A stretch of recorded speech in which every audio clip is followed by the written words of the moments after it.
We are live. It is day 3 of the Soft Season Summit. I am your host and the creator of the Soft Season Summit, Coriel. So excited to be here to have this opportunity to connect with women all around the world who are ready to get their ish together, but they know they got to give themselves a little bit of grace in the process. We have been having conversations, sharing information to help you prepare for life's most precious milestones that we often don't do a lot of prep work for. So, we're talking about motherhood, we're talking about marriage, we're talking about mindset, we're talking about mental health and wellness, all of the topics that we should be talking about so that we can make sure we are living the lives that we were created to live. One of the amazing parts of this summit is our virtual vending shopping marketplace. And so we are about to kick off our day 3 shopping experience. I am about to bring up our very first business owner. So without further ado, I'm going to bring my girl to the studio. Y'all already had the opportunity to see her on my Instagram live. I think that was yesterday. And we talked about her brand. I'm here for the game. Without further ado, let me go ahead and bring my girl to the stage. Hey, how are you? We are well. Good. Excited to hear from you. Excited to be here. Excited to be here again. I am hoping that the summit is going well. I've been bouncing in and out for the first couple of days. Work has been crazy, which is why I still look like I just got off work. But I'm just here to show off some of our products, give a little sneak peek for some products that we have coming up in the fall, and hopefully give a couple of giveaways and some discount codes.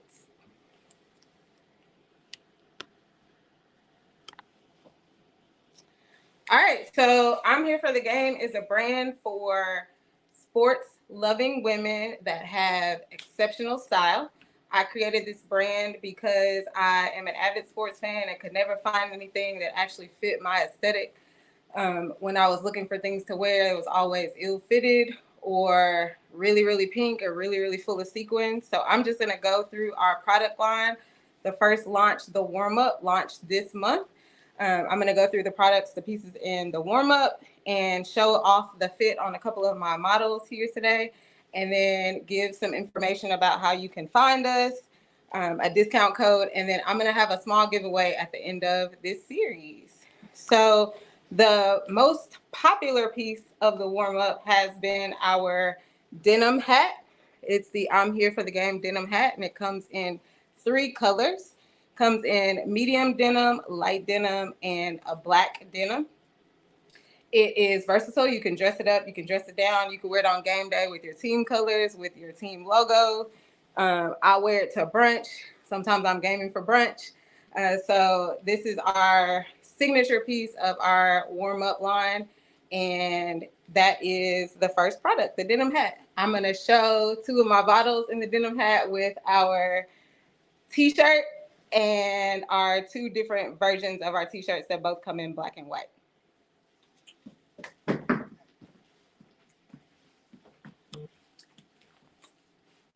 So the main logo is the logo that's on the denim hat. It's our brand logo, and that is in this black shirt on Kennedy.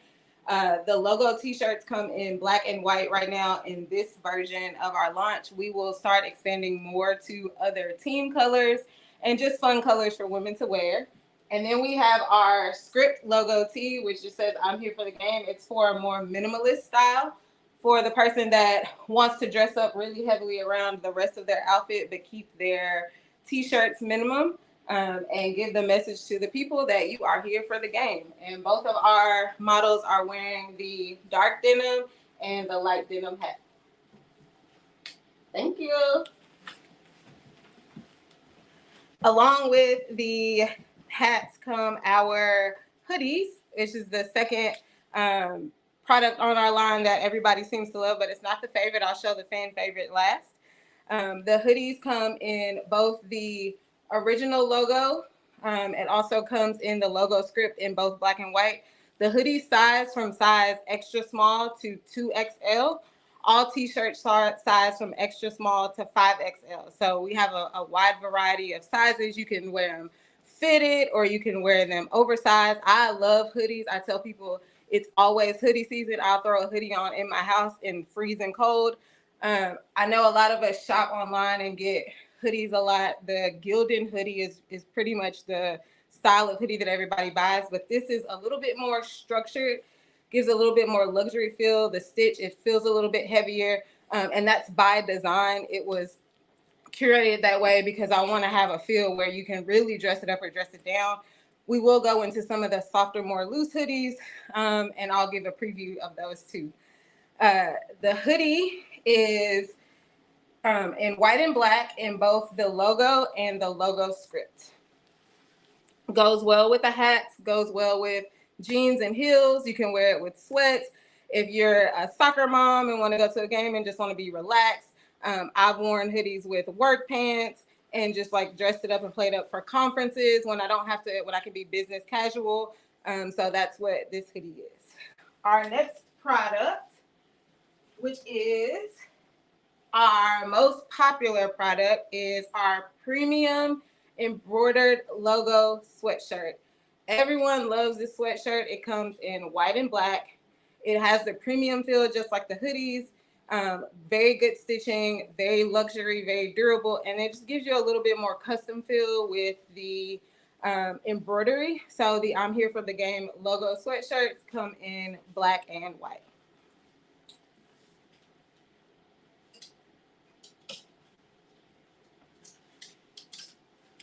And here it is in the logo script in the white. Just a minimalist style. I'm here for the game. You can wear it to the game, to actual games when it gets cold, if you're outside for football games. Also, pull up at a bar with your friends and talk sports with individuals there. Many options for you to wear the I'm Here for the Game sweatshirt.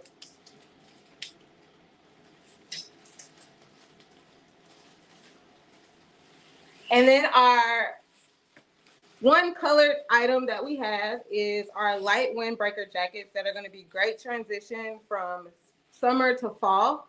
It's going to be good for going out to a game that's a little cool, not too chilly. Also good for light rain. It's really lightweight. It feels really good against the body, and it's just amazing to wear. This comes in neon orange, neon yellow, and black. So I'm going to take a break. It says to see if there are any sports fans in the room so we can have our first giveaway. I see there's a diehard Falcons fan.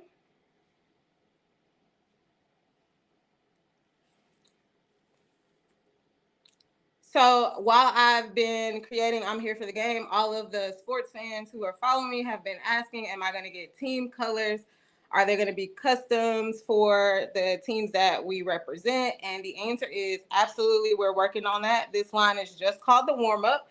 If you know what a warm-up is, just when you get out in the game, you get a little warm. You don't show the other team everything you got, and you get ready for real game time.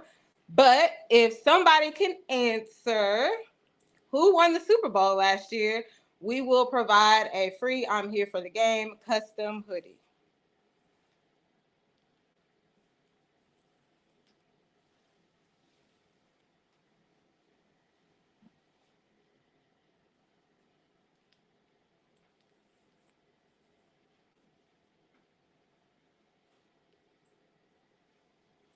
I can't see anything.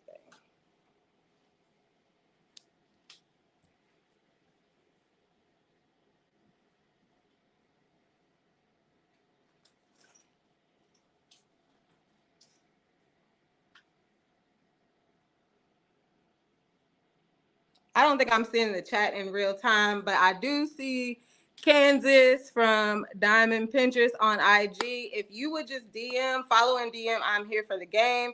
We will get a custom hoodie in the color of your choice. And just as a preview, we are working on custom hoodies. This is the colors for Kansas City Chiefs. They're red and gold. So we'll have a kickoff collection line with I'm Here for the Game hoodies in our custom sports colors.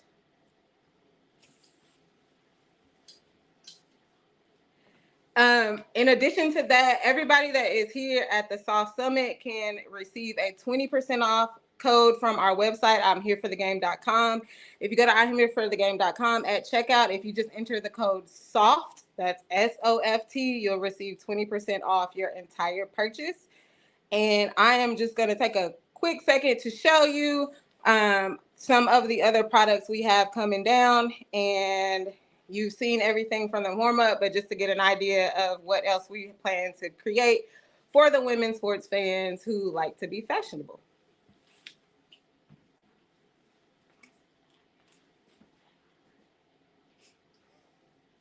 What is that like?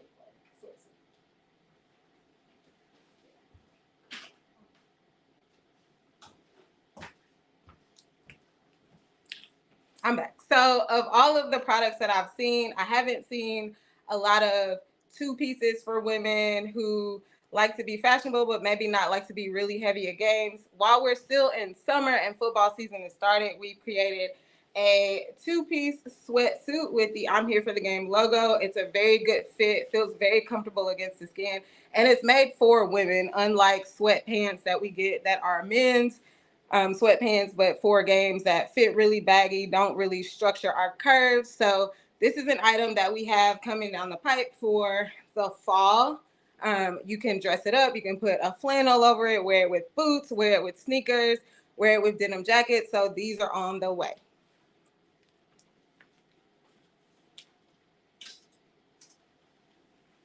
And speaking of denim jackets, my favorite accessory for a football game outdoors in fall season is a denim jacket. We are prepping denim jackets in team colors. An oversized look is my favorite, but they can come fitted or oversized. This is, I'm in Tennessee, so this is the UT version, but this is a black denim jacket with an orange I'm Here for the Game logo here, but on the back of the jacket, it says I'm Here for the Game. I don't know if you can catch all of that. But these denim jackets will be coming. They're really good fit.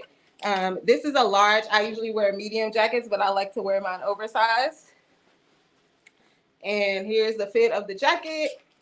And we'll have those in the fall.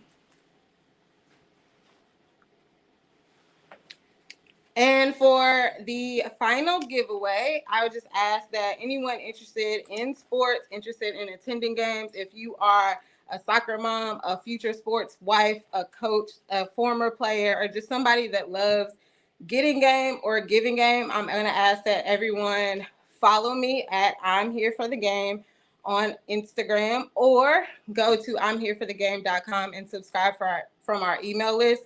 Anything that comes in tonight from the Soft Summit, I'll do a random draw and we'll send you our fan favorites, which is a denim hat and a crew neck embroidered sweatshirt.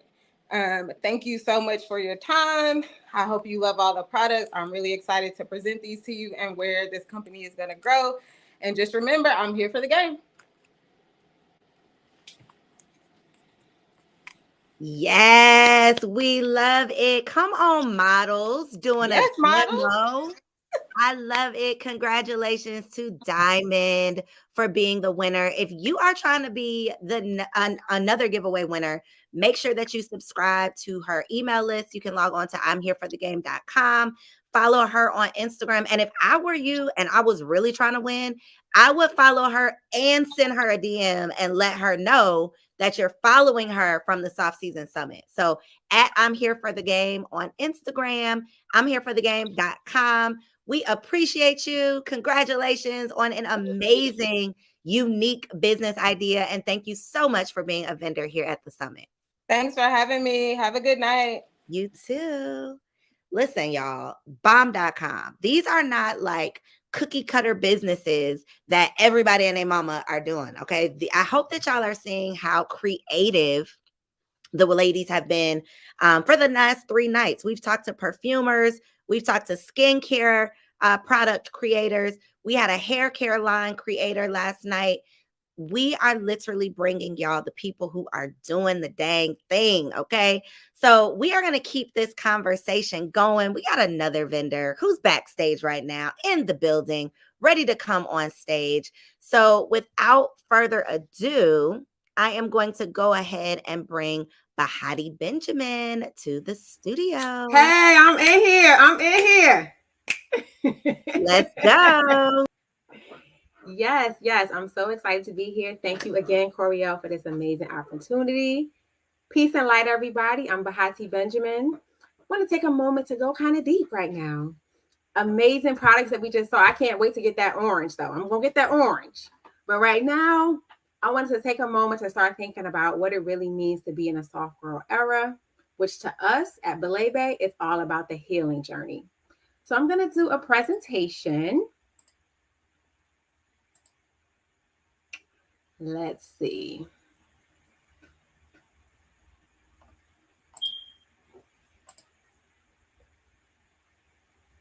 Okay.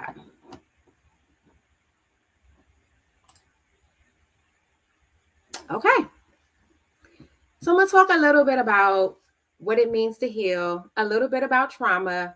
If I'm going fast, no worries at all. Anyone who's interested in the presentation, I can either provide it to you, just reach out to me or Coriel.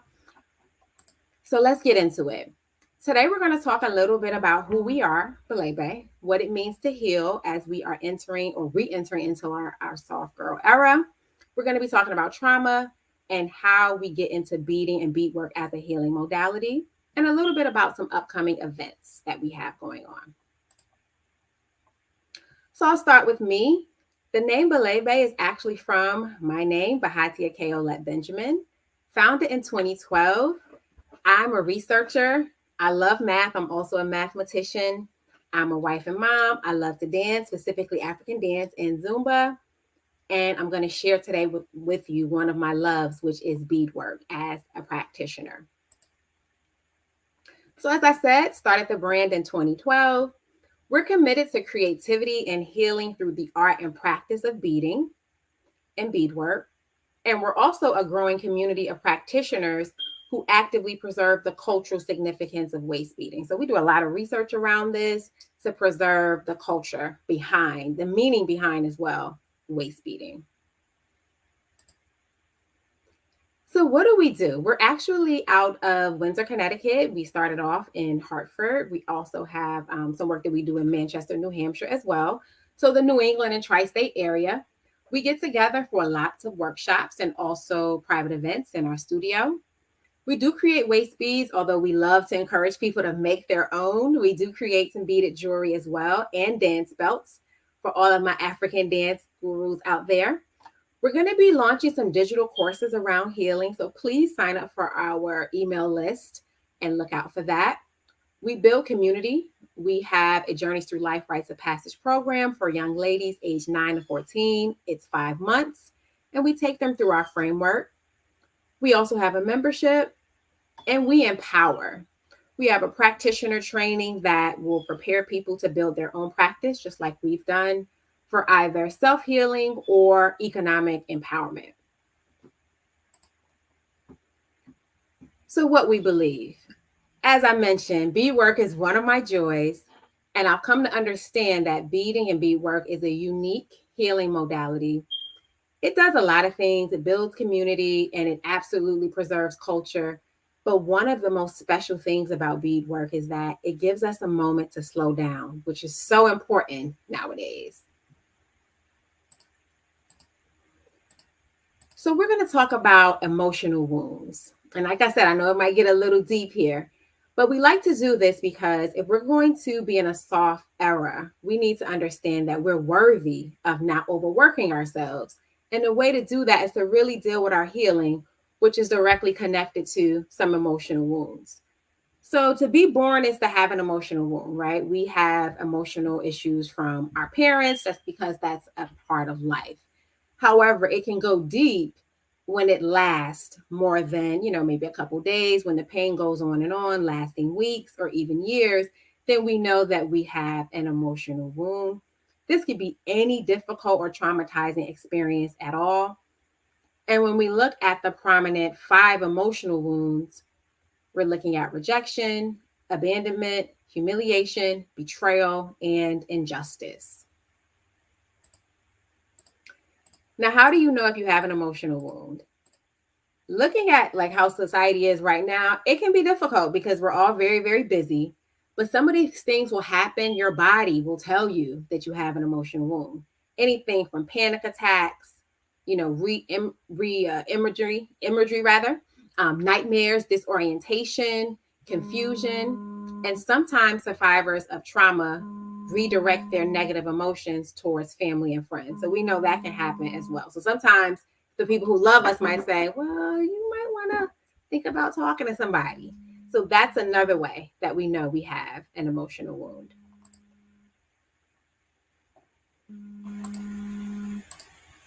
Another way and another kind of catalyst for emotional wounds are grief. And when we think about grief, we know that these stages can happen chronologically, concurrently. You can be in one moment or one stage and kind of go back. And we can grieve anything. We can grieve a loss of a loved one, which is a natural part of life, but we can grieve our former selves, especially as we enter into these new moments, motherhood, marriage, which is a beautiful experience. But you have to think about what you're kind of giving up. So I know right now, when it's time for me to go to a workshop, there's a lot of different steps I have to go through before I can say, yep, I can definitely go. As opposed to when I was single and fast and free, and people would ask me to go wherever it was, and I could just make that decision on my own. So, in that sense, that was a loss of that identity.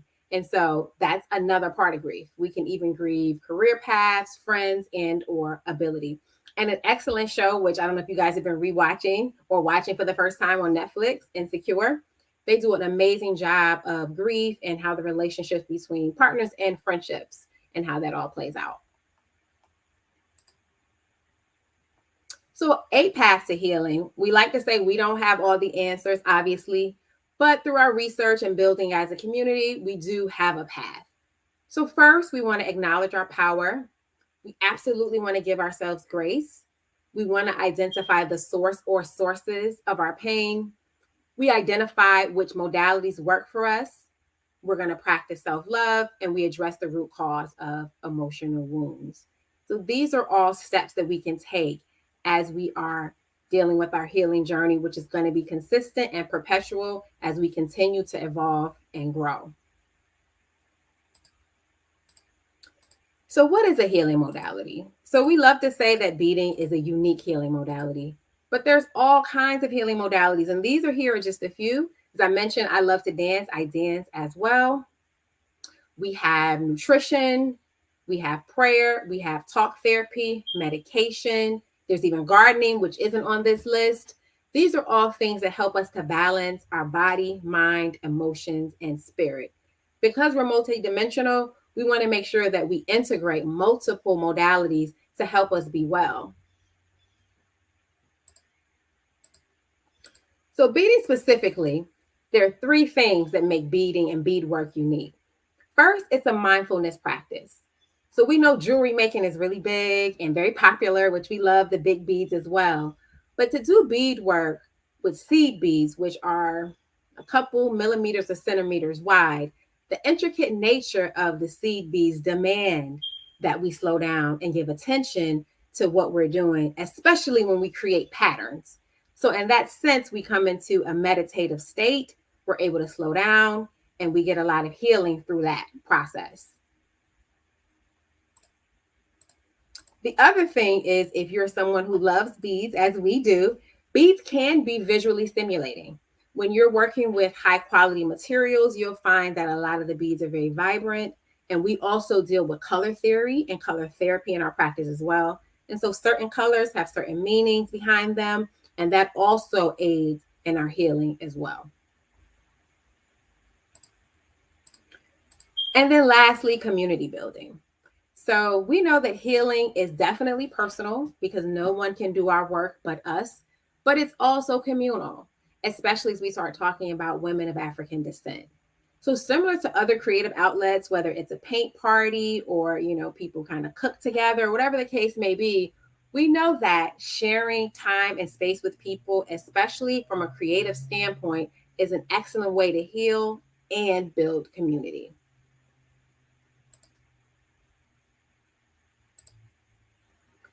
Okay, so how beading actually transformed my life. So the mindfulness absolutely helped me to slow down. So I talked a little bit about earlier about my background, being a mathematician, of course, being married, having children, and as they've gotten older and developed their own identities and, personalities, unfortunately, you can't just make them do whatever you want them to do.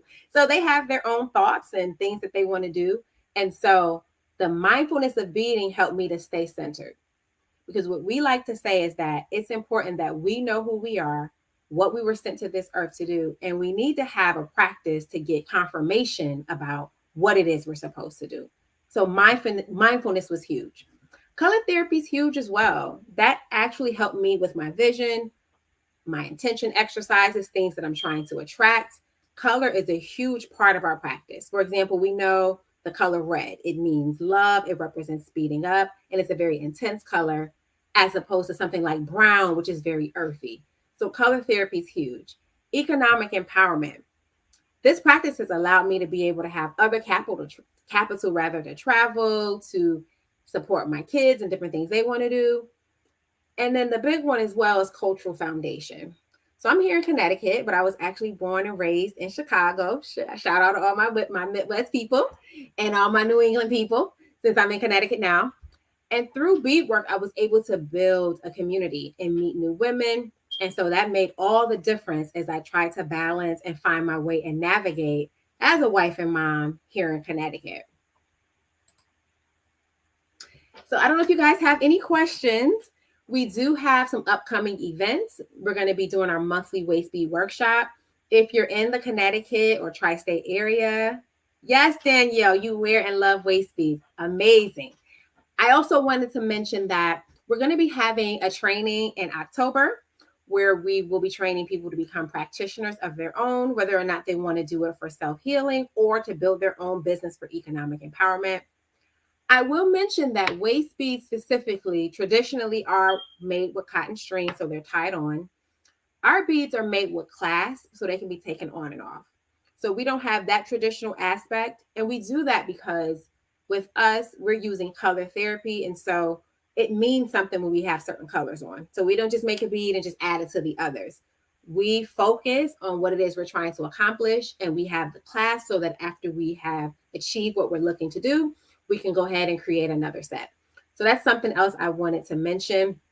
I welcome you all to come and be with us here in Connecticut and experience what we have to offer. Anyone has any questions, please drop them into the chat. Diamond Pinterest. Okay, so another thing I didn't mention, waist beads. I was talking about beading, but waist beads are literally worn by all beautiful women. Literally.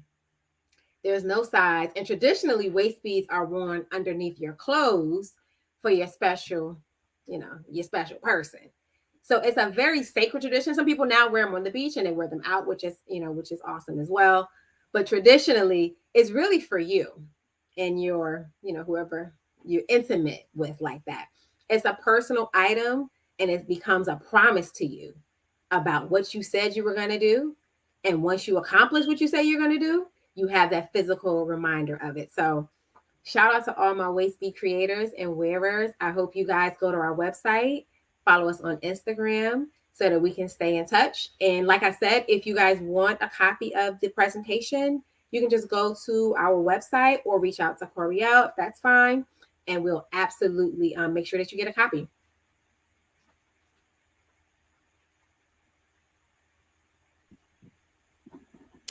Thank you so much. I learned so much. I thought I had learned a lot before, but I learned even more tonight. And I love the way that you, first of all, came prepared, okay, with the presentation, but also the way that you broke down the ways that waist beads have, well, not waist beads, but beading has been able to just help you and be a resource to you in so many different ways, so many ways that I was unaware of. And so I love how deep you went with that. So thank you so much for being here. Yes. And ladies, thank y'all for tapping in. I don't think there were any questions. Diamond just said she got to get her waist snatched. But you mentioned to me yesterday about how it can be used for weight management. Yes. So some people use waist beads for weight. They call them weight trainers. So what you would do is you would make a very close fitting tight waist bead, like right here, like right under your bra. And then as you continue to lose inches, it will continue to drop and drop until one day it falls off. Right? Got So you. that would be the intention for that situation for someone using it for that. And people do that as well. That's very popular. Got you. Okay, that makes sense. All right, guys. So your website one more time. Let me scroll it here for you. Is it I want to make sure I spelled it correctly though. Is it BALEBE.com? Yes, ma'am. Yep. That's it. All right. There it is, belebe.com. Check her out. Tell us your Instagram so we can make sure we are staying connected. Yeah, so you can follow us on Instagram as well. It's Balebe, BALEBE _beads. And there we post pictures. You'll see me and my little silver with my baby girl when we went to Renaissance, because that was a moment. It was a while ago, but I'm like, I'm keeping that up there so I can keep that energy going. Yes. But we do all of that. And then on the website, you can just find out more about us and, also our upcoming events. Perfect. Thank you so much. Thank Such a you for great having me. segment. I appreciate you and thank you for being a vendor. Absolutely. Thank you. Y'all, did y'all know all of this? I know she wasn't talking specifically about waist beads, but I did not know all of the different ways that you could utilize beads and waist beads specifically. So I'm definitely learning a lot myself. While we are waiting for our next vendor, I want to go ahead and once again take an opportunity to officially invite y'all to come hang out with me this November 3rd through 5th for Grown Woman Weekend. So I'm going to try one more time. Yesterday, StreamYard was hating on me, okay? It did not let me share my screen, but we're going to try one more time to share my screen so that I can talk to y'all about this amazing opportunity to join us here in ATL. So if you've been enjoying this virtual experience, you are absolutely going to love Grown Woman Weekend. Okay. So Grown Woman Weekend goes down here in ATL November 3rd through the 5th.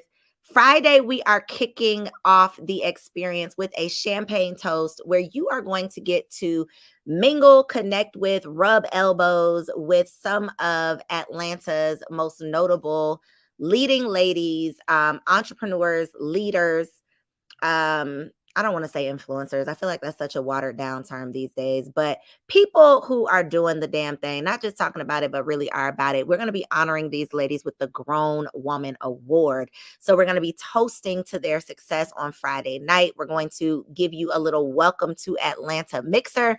Now, Saturday's daycation is just as bomb as it sounds. Okay. The daycation is an opportunity for you to get that getaway that you have been praying for, okay? A getaway without going too far. So we're bringing you information and conversations again around motherhood, marriage, mindset, mental wellness, but we're not just having a conference, okay? This ain't that.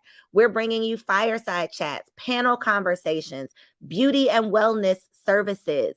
We have some activities planned, a champagne bar. You are not going to want to miss the daycation. And then we're going to conclude Grown Woman Weekend with the send off, a brunch style experience because y'all know Black girls love a good brunch.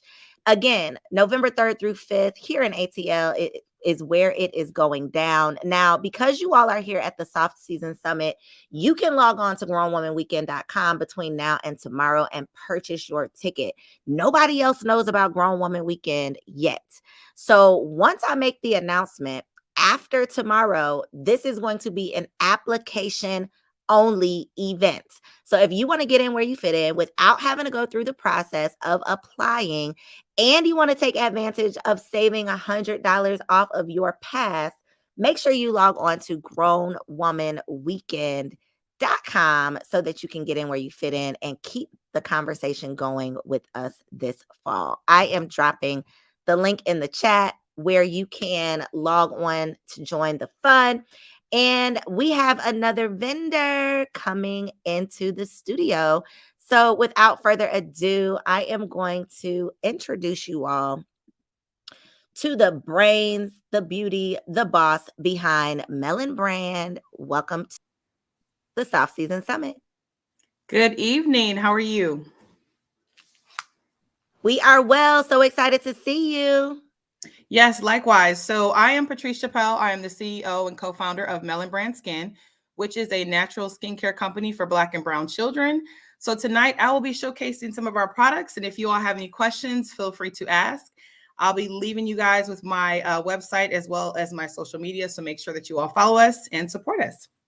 So the first thing that we have here is the Melon Kids Skin Collection. It's a cleanser. And so the inspiration behind Melon Brand Skin is actually my 12-year-old son, who over the years, we had a hard time trying to find something for his skin that was suitable for kids. We recommend all of our products, as you can see, for kids ages 7 all the way up. I recommend through ages 21, even though at 21, you're not really a kid, but your skin is still youthful, so you can still use these products here. But we have the cleanser, which is made of organic aloe vera as well as rose water. It's very gentle. It's great for sensitive skin. And we have the complete kit. So this is the cleanser. We have the toner here as well. Trying to get it in the camera just right. And then we also have the moisturizer too. So it's a complete set. It's our starter kit. And that's what we recommend for starting off with children that are young, with getting them in the healthy skincare routine and teaching them how to properly take care of their skin. We also have products for eczema, psoriasis, and dermatitis. So we have our Melon, let me see here. We have our Melon moisture cream, as well as a cleanser for that. So it's a body wash. This is the cream. We have the body wash and the face wash. So that can be used all over your body. It's for all ages, for not just children, but the elderly too. And it's a very good cream. It has sea moss and kaleido oats in it as well. So it's very gentle. You don't need a lot for this to apply to your skin. It's also for people who suffer from dry skin and have irritations as well as itchy skin. And then we have something for the moms, the dads. So this is our body butters. And this one is the Peachy Glow. So it smells just like peaches. Some of our customers have even said that, they're like, wow, this smells just like a peach. So your whole body will be smelling like this. It's very lightweight. So it does have shea butter, but you don't smell the shea butter in the cream. So it's very good. And we have the strawberry glaze as well. So we have 2 different scents for that. And then we have the our handmade soaps. So this is our calming lavender. So this smells just like lavender. It's very strong. So in your shower, this helps you to lather up very good. It gives you a very good lather. And then we have the oatmeal milk and honey bar. So we have both. And so one of the favorites is actually the lavender, but the oatmeal is also a favorite. And this is good for people who have skin issues as well. I wouldn't recommend it for your face, but you can definitely use it for your body. So those are our products. And our website is Melon Brand Skin. So it's MELAN and then brandskin.com. Are there any questions? I would love to take questions.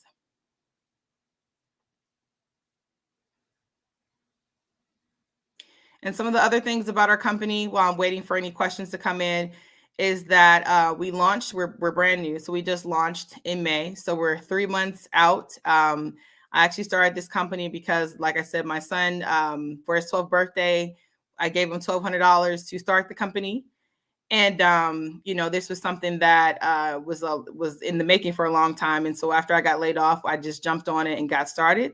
So we have our first question. Are there special ingredients we should avoid with our kids?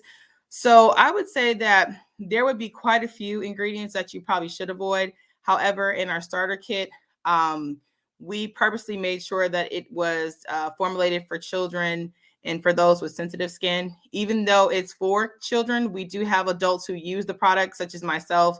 We have customers that are adults as well that have purchased for their children, their grandkids, and they're now using the product. So it's for very sensitive skin. It's also for those who are dealing with acne or the pre-acne, the preteen years. I would say that it can help to avoid some of those issues, especially if you have your children using the products both morning and evening, which is very important. So I think a good skincare routine is important. and then also making sure that you're using the right amount of the products. You don't want to use too much, because then you can get into a phase where it's over drying your skin. And then if you use too little moisturizer, then you're not adding that moisture back into your skin. So our hydrating toner helps to balance the pH levels with your skin. So it does help to hydrate, and it also helps to keep you moisturized too. Our next question: what's the best one for kids, adults with eczema? So that would actually be our Melon Moisture Cream and Moisturizer. It looks like I grabbed two of the same bottles, but we have one that looks like this that is for the eczema. So it's the face and body wash, and then we have the cream. So I would recommend both.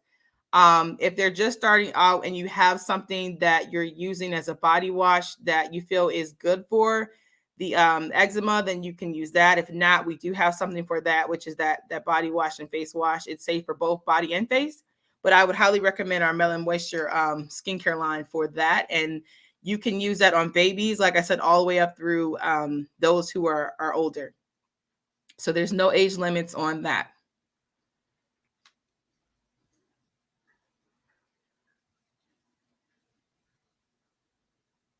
I'm just waiting to see if we have any other questions that are coming in. But like I said, this is something that I'm very passionate about. I'm new to the beauty industry and e-commerce space. However, I've done a lot of research, with this. So I made sure that before we launched, we did our due diligence and made sure that we were only sourcing the right ingredients for these products. The next question: why should we wait until 7 to start a skincare routine? That's a great question. So I would say that the reason why we at Melon Brand Skin recommend 7 is because before that, at 6'5", and of course under that is I would say it's a little young to start using like a specific product. I think that using any type of baby wash, for the face and the body is good. There are certain ones that I probably would avoid over others. You want to look for something that has the natural ingredients like we have in it. However, I just think that I would probably wait until the age of 7 to get into that routine, because you're using 3 different products. You're not just using a cleanser and then lotion. You're actually using the toner. And that's something that I think in society have been taught to start using once we become of age and a little bit older. However, I think 7 is the most appropriate age to introduce all 3 of those products into a skincare routine.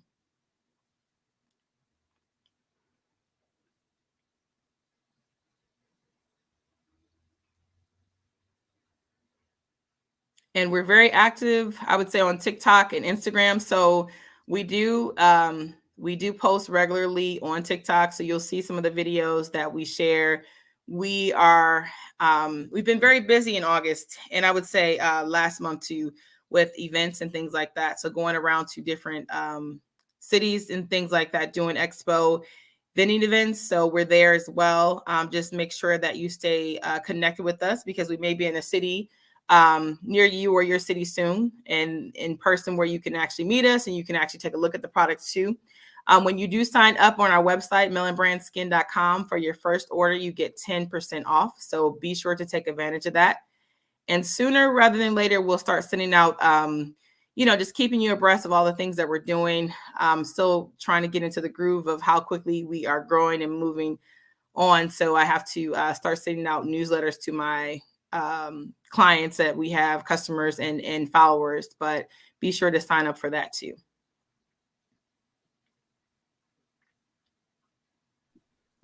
Thank you so much. Again, I think it is so amazing that you have specifically created skincare products for children. I don't know about y'all, but I have not personally heard of any skincare products that are specifically, formulated for the sensitivity of children's skin, especially not for Black and brown children. And I don't really know. I mean, I've done some research on like eczema specifically, on like why so many babies have eczema. And so I've definitely been reading up on like, the root causes, but it is definitely affecting our communities in much greater ways than some others. So having specific products that are created for our children is so necessary. So thank you so much for the work that you are doing, and thank you for being a vendor at the summit. Thank you for having me. Have a great night. Pleasure. You too.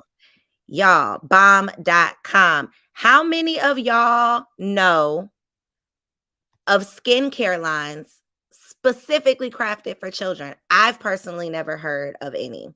I think that so many of these vendors that we have such unique brands and are, even if they're doing something in a space that, already exists, they're doing it, in unique ways. So I love it.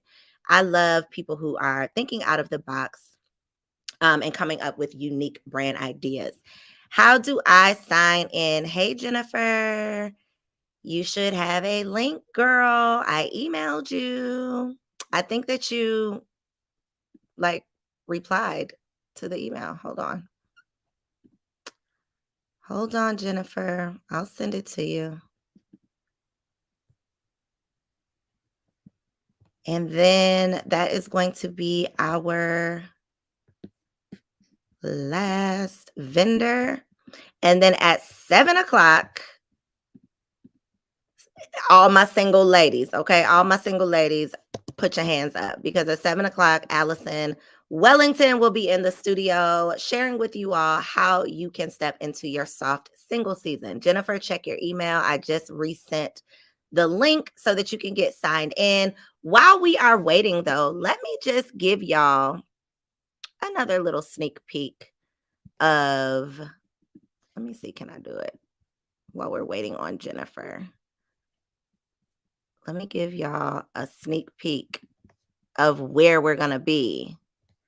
I wish I could make it bigger, y'all, but this is an Instagram post. Don't judge me. So here we are. But this is our venue for Grown Woman Weekend. Okay. Very grown and sexy. So we're going to have wellness services, convo pods. If you're an introvert and you need more of a structured and guided opportunity to network, this is definitely an event that was created with you in mind. So right here in ATL, this is where our Friday and Saturday night experiences are going to be taking place. Everything from a champagne toast to panel conversations, main stage workshops, tutorials, food demonstrations, live podcasts, shopping experiences with vendors. We have therapy sessions. I have life coaches that are coming in, therapists that are coming in to do small sessions. We are going to be getting it together at Grown Woman Weekend. If you would like to join us, November 3rd through 5th, log on to grownwomanweekend.com. If you grab your ticket before the Soft Season Summit ends, you can save $100 and avoid the application process. So get in where you fit in if that is something that you are interested in. I see Jennifer has made her way to the studio. So without further ado, I'm going to introduce Jennifer with Bodylicious Couture. Hey everybody, I'm so sorry. I love technology because it teaches me that I don't know everything. So my name is Jennifer Love. I'm the founder and the CEO of Bodylicious Couture and designer. Bodylicious Couture is a luxury, high fashion clothing brand. And one thing that our motto is that we want to give you beautiful, amazing divas out there, the freedom to express themselves, the freedom to really have the ability to go from day to a nice drink with friends without having to change your pieces. Just think about the ability. You're thinking probably, how is that possible? But my story starts with that. I started Bodylicious Couture in 2017 as a hobby, still working my regular job. And I said, you know what? I need to allow myself to dream and live my dream. So I decided to start Bodylicious Couture. It launched 2018 at end of September. And from then, I've had the ability to go New York Fashion Week. I've had the honor of styling and dressing Anila Sanji from Married to Medicine, and also being able to do work with Rashana Ali on Sister Circle before the amazing show went off there, which they need to bring it back. I know they really do. They really, really do. So ladies, my first look that I'm wearing is one of my favorite pieces, which is the bolero. This bolero is actually our signature accessory, and it's the butterfly. I love butterflies because butterflies have always been a sense to me for freedom. So I want to show you the detail. There's zippers. I know you're thinking, how is this possible? But it is. It took love and it took dedication, but it's zippers. And the cool thing about it is that with the zipper detail, it gives you the feel. I know it looks really heavy, but it's not. It has this beautiful zipper detail. And it's such a beautiful piece. It just, I mean, anything you put on, you have your favorite black dress, a skirt. I'm wearing it with the passport stamp top. And the cool thing about this top, look at you guys, I'm a zipper crazy person. I love zippers. But this top is reversible. You can literally wear it this way. If you want to take the zipper part, you can turn around and wear it like how I'm wearing it in the front. Or you can just wear it with the royal blue, feel like a queen today. But this bolero is one of my favorite pieces because of the fact that butterflies are my favorite. I love butterflies because of the process.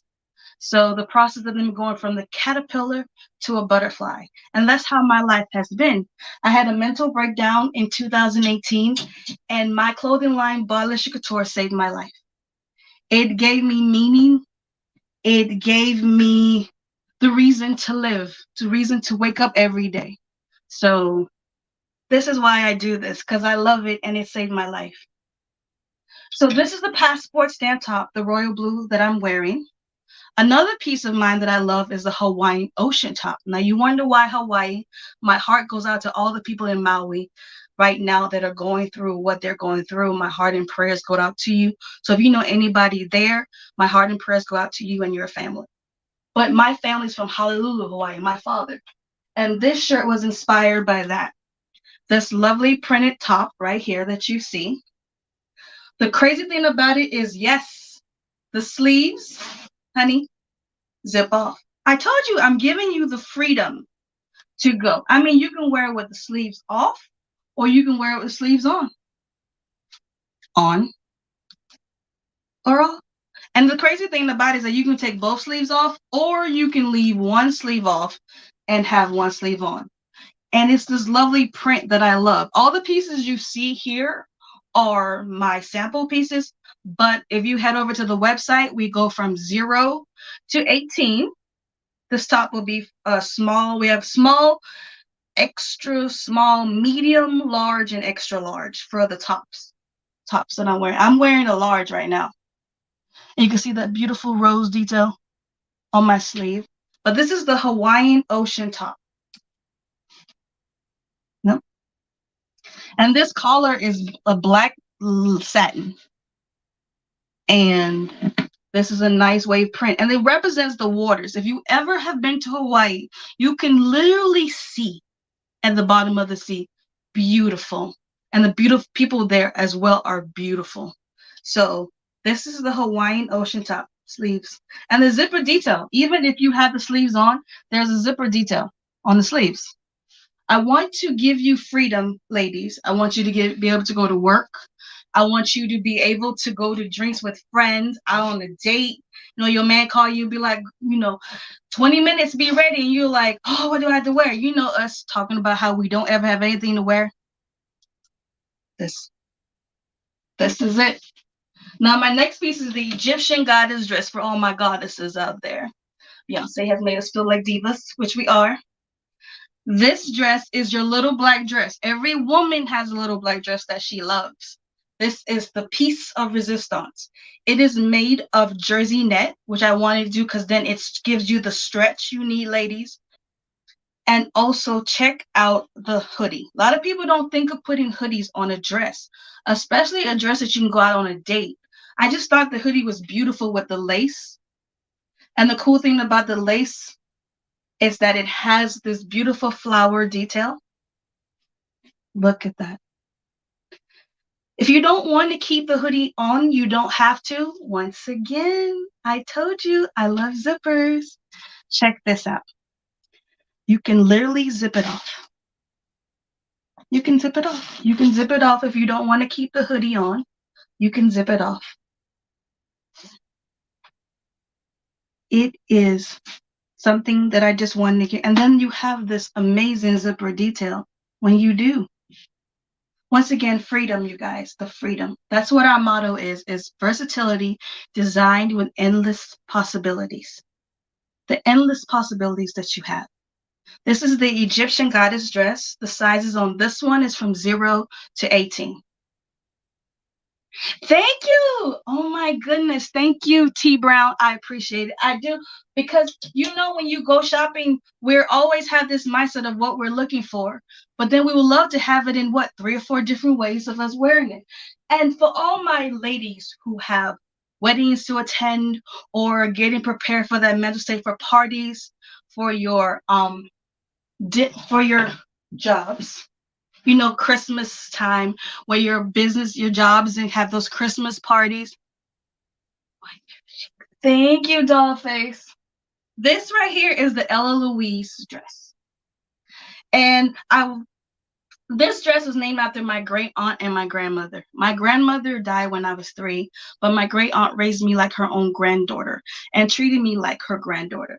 And this royal blue, honey, because they were queens, they were royal, which is a satin. It's a really pretty satin. And the beauty of this dress, I really wish I could show you the whole thing, but it's so long. It has a split on the side. See? It has a split on the side. This dress right here goes from a 0 to an 18. I know. I thought about that too, honey. Yes. And the last piece that I have to show is the J Love dress. Named after, when you're a designer, you have to name a piece after yourself. The J Love dress. Now, I know you're looking at this dress. Think about Christmas, ladies. Think about Christmas.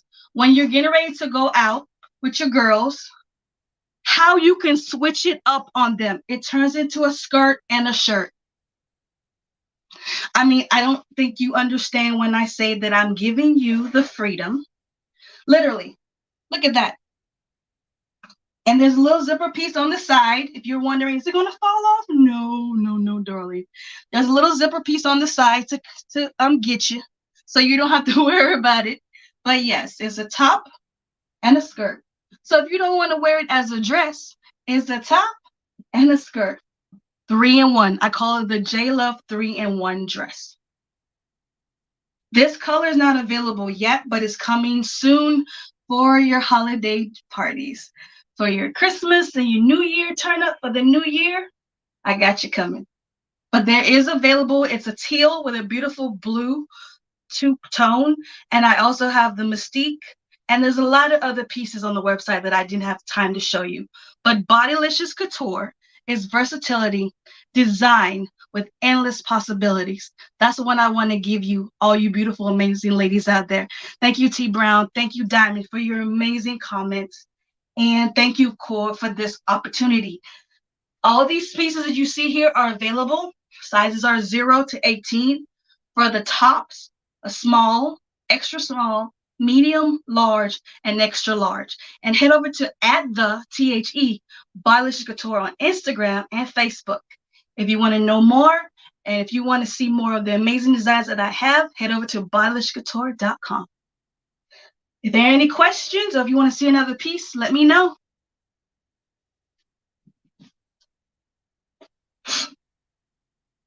Definitely. I thank you guys so much for the love and support. I really do. This is an amazing event. Thank you, Jennifer. I'm so glad you made it. Bodyliciouscouture.com is where you can shop and support. Thank you so much, Jennifer, for being a vendor at the Soft Season Summit. Thank you guys too. Have a blessed day. All right, y'all. That is going to wrap up our day 3 virtual vendor marketplace. Thank you so much for participating. Please, though, make sure, even if you didn't see something that was specifically meant for you, I'm sure you know someone who could shop and support with these Black-owned businesses. So we want to make sure we are doing more than just lip service, right? We want to make sure we are putting our money and our resources where our mouth is. So without further ado, y'all, we are going to head into our first live workshop of the night. Okay. Y'all are in for a treat tonight. First up, we have Allison Wellington, who is here for the single ladies, helping y'all figure out how you can step into your soft season. And following Allison, I'm going to introduce y'all to my girl Q, who's going to help us figure out how we can elevate our soft season using CBD. Okay, so let me go ahead and introduce y'all to Allison, bring her up, and get this party started. Allison Wellington is a certified dating and relationship coach who helps singles successfully secure the partners they deserve. In today's sea of self proclaimed relationship gurus, Allison's realistic, unfiltered advice stands out and has quickly landed her among the go to experts in the dating and relationship space. With an extensive background in education and mental health counseling, Allison empowers women to reach their goals for committed, long term, healthy relationships by building self confidence and challenging limiting beliefs about love. In 2022, the Brooklyn native, wife, and new mom saw great success. 3 clients walked down the aisle, 6 became engaged, 9 got into committed relationships, and 2 became first time moms. Make sure y'all stay connected with Allison on Instagram at Align with Allison and tune into her brand new podcast, The Single Season. Without further ado, let me welcome Allison Wellington to the bill. Hello, everyone. I hope all is well. Thank you for joining us today for this summit. So I want to jump right in because I also want to take the opportunity to get questions. And I know that folks always have questions, burning questions that they would like to ask. So without further ado, I'm going to get into how to step into your soft season in regards to dating. So this is for my single ladies, okay?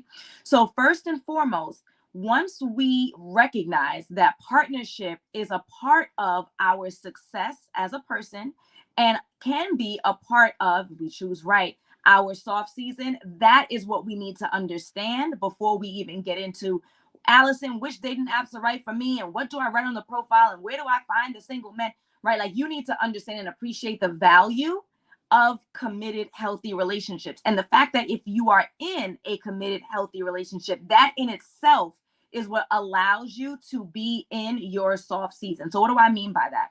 So generally speaking, if you're like me, that means that you are a hardworking woman. There's a level of lifestyle that you desire. You're going to go after what you want.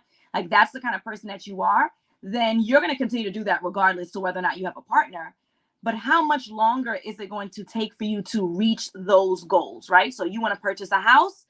You can purchase it on your own. I'm confident you can do it on your own, even in this climate. But how much faster would it be? How much easier would it be? How much less effort would you have to put forth if you had a partner who can do it with you? You want to start a business. You want to grow or scale your current business. You can do that on your own, not the soft way. If you had a partner who was dedicated, who's the right match for you, they're going to pour into you, empower you, potentially like actively participate in the growth of said business. So the soft season for a woman who is looking to be in a committed relationship, potentially that leads to marriage, by default, if when you are with the right person, you are automatically going to step into your soft season because it's less work for you. Life is work. So it's less work for you. Who's taking out the garbage? Not you, right? Who's picking up the kids from daycare? You dropped them off. Somebody else is going to pick them up. Daddy is, your hubby is, right? Who's going to be calling the plumber and the electrician? Who's going to be taking your car to get serviced and then making sure that you don't get beat over the head? They are, because they're not going to do that to another man, right? So by default, when you're in the right relationship, that's going to put you in a position to enter into your soft season, okay? So I'm prefacing everything that I'm about to say on that. Now, does that not mean you need to put in some work? We are not coming into the decades where you can just sit there and be pretty and some guy is going to approach you and whisk you off your feet. And I'll even dare say, I don't know if there was ever a decade that existed like that. I think that that is Hollywood, that is Disney, and it has poisoned our minds to believe that's the way that things should function. So when they don't function like that, we think it's problematic. We think it's toxic. We think it's, what's the other term? Toxic masculinity. Right? Because we have this vision of how things should work or a vision of how we were told it worked for grandma. But let's talk about some of the downsides of those generations, how it was used to be and how, oh, look at grandma and granddad and how come love can't last like how it used to. How many of our grandmas had the opportunity to leave if they could? How many of our grandmas could not own their own property, could not open up their own bank account? How much was it that grandma and granddad, and not your grandma and granddad, but grandmas and granddads, the old school love that we like to talk about all the time and romanticize, how much of it came from your grandma couldn't leave even if she wanted to, right? So let's not romanticize the past. Let's not romanticize these movies that are absolute fiction. Let's talk about the reality of leveling yourself up and putting yourself out there so that you can be found by the partner that you deserve. Okay, so we're talking about leveling yourself up and putting yourself out there. So what do I mean? You could be the bee's knees. Allison, I'm leveled up. I've been through therapy. I'm in the best shape of my life. I'm emotionally and physically sound. I'm doing well. I'm ready to go, right? Like every kind of insecurity that's imaginable that would have held me back, I've covered. But I ain't going outside, because God's going to deliver me my Boaz, right? You got to get out into the field, because that's how Boaz and was it Ruth? I think it was. Like this is not something that you're going to stay in your house and watch Netflix and eat ice cream and then your husband's just going to be delivered, right? This is not an Amazon box. Now, maybe and somebody gonna say, well, my sister's cousin, friend, auntie, and them, they found their husband, he just rang their bell. Was he the plumber? Was he the electrician? Was he the Uber Eats guy? Which I'm sure can all be amazing husbands. But unless that's the case, your husband is not going to just show up at the door. That means that you need to put some effort forth, right, in order to be found by the partner that you deserve. Now, I've said this phrase a couple of times, the partner you deserve, the partner you deserve. That's my catchphrase, right? Check the link in my bio. That's what you're going to see. But actually, I'm being a little disingenuous. I say that and people take it, yeah, Allison gonna help me find a good man. I didn't say that. I said, I'm going to help you find the man that you deserve. Are you prepared to level up? Are you prepared to become the healthiest you've ever been? Are you prepared to work on your spirituality and your relationship with a higher power, if that's what you believe in? Are you prepared to do what it takes in order to be found? Right? And so let's talk about how we do that. So let's start with the level up first. And then once we've leveled up, then we could talk about how to position yourself both online and offline. So we're talking about leveling up first. Stepping up is what I call it in my coaching program. And then we're going to talk about where and how you position yourself both online and offline. What are we talking about first? We're talking about leveling up. Then we're going to talk about, so hold on your questions about what dating apps, because that's my number one question. And I say, I ain't telling you nothing about no dating apps until you tell me, have you stopped sleeping with your ex? That's a part of the level up. Until you tell me that you've cut all communication with your child's father, with your ex-husband, right? And when I say all communication, I mean inappropriate, not when it comes to dealing with the kid, right? So the level up. How do you feel about your physique? Are you in the best shape that you could be? What about your health? Because we like to say health and people really are talking about fitness. Your health. You got your sugar levels in order? When's the last time that you had a full STD test, a full markup, right? Like when's the last time, right? Again, those things that kind of make you insecure, like, oh, I don't like to smile because I'm not, my teeth, or oh, my skin. I don't want to go out on this date today because I have a breakout. Like, what are the things? And I don't care how minor it is. I don't care if you ain't got no lashes. And I don't care if you need to do, what you call them things with the eyebrows. If you need to restore your edges, what are the things that are causing you to lack confidence and hold you back from being in the best relationship of your life? So we need to tackle those things before we talk about somebody's dating app. Before I tell you where to find some men who are doing well for themselves and desire marriage, and that's what they want for themselves and their family. What are the things that are holding you back from being the best version of yourself? So the joke is, a lot of people might say, oh, this sounds real shallow. I don't know. Like, I got to have perfect teeth to find a good guy. I got to have perfect skin. No, the joke is that the teeth ain't even that big of a deal. The skin ain't even that big of a deal. The edges or lack thereof ain't that big of a deal. The fitness is not even that big of a deal. What it is when you feel insecure about those things, it's how you behave as a result of having or not having those things, right? Like I mentioned before, it's not the actual breakout, but it's, oh no, I got a breakout. So I'm not going to go on the date. I'm going to cancel. So I'm not going to go with my friend to the concert. I'm going to cancel.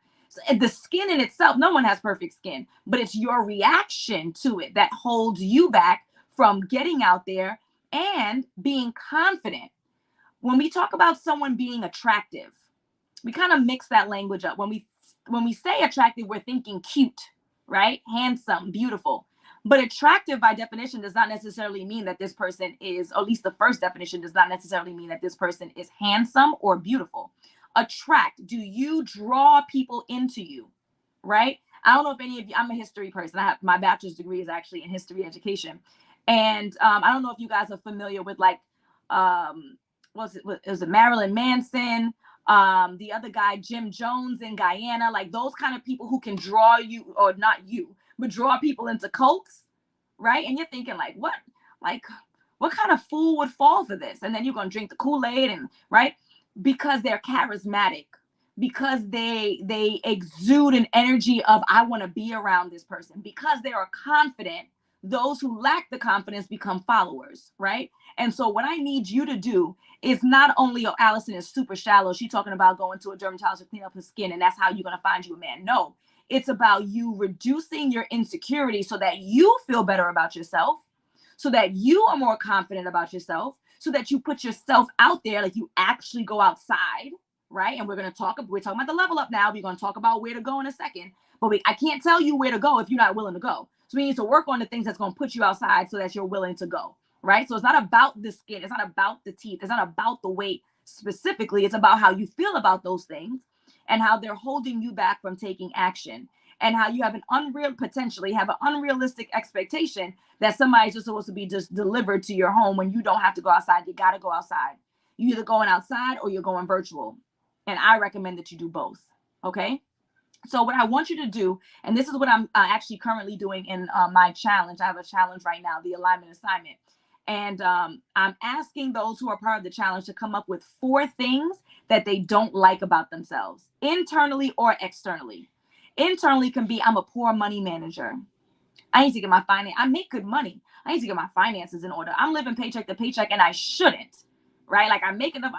I'm irresponsible. I pick up and go on trips. My friends hit me up. I buy whatever right? I'm financially irresponsible. I need to get my finances in order. Put that on the list.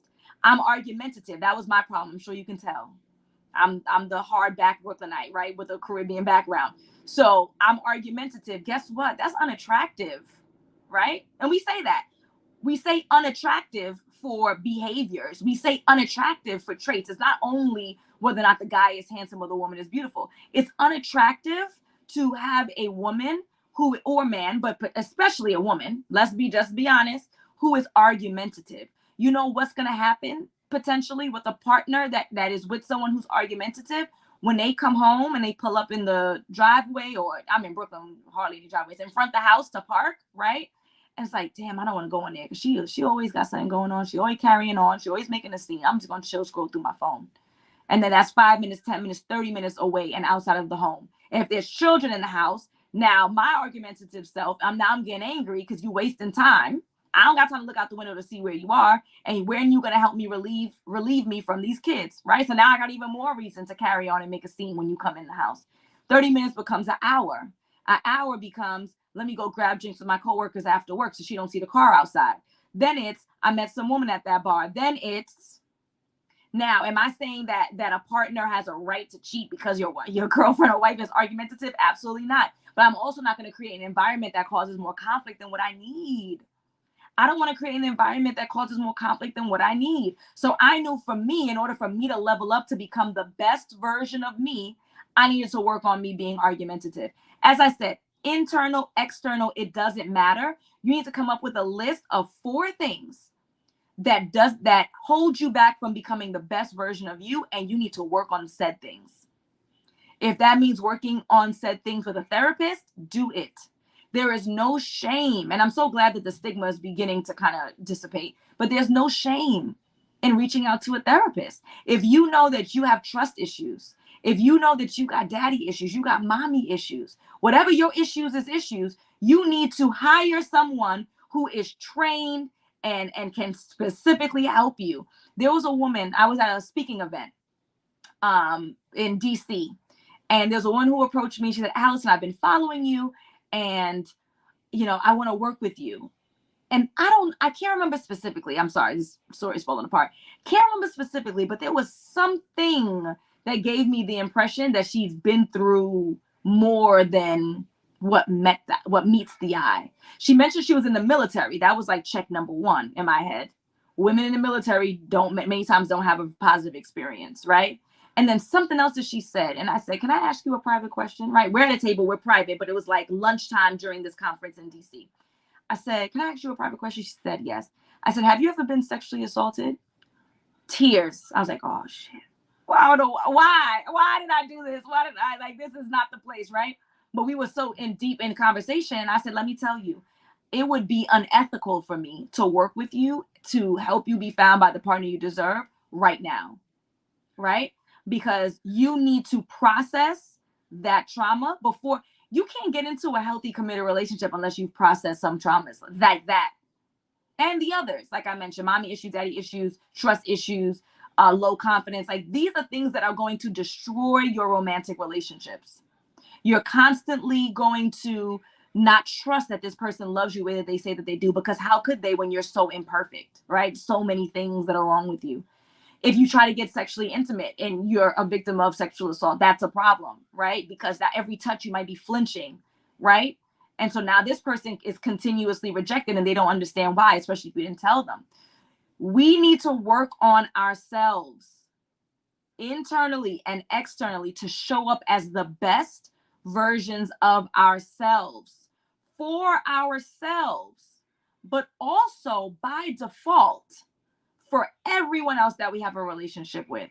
If I'm showing up as the best version of me, then that means that my sisters benefit, my mom does, my dad does, my husband does, my child does, right?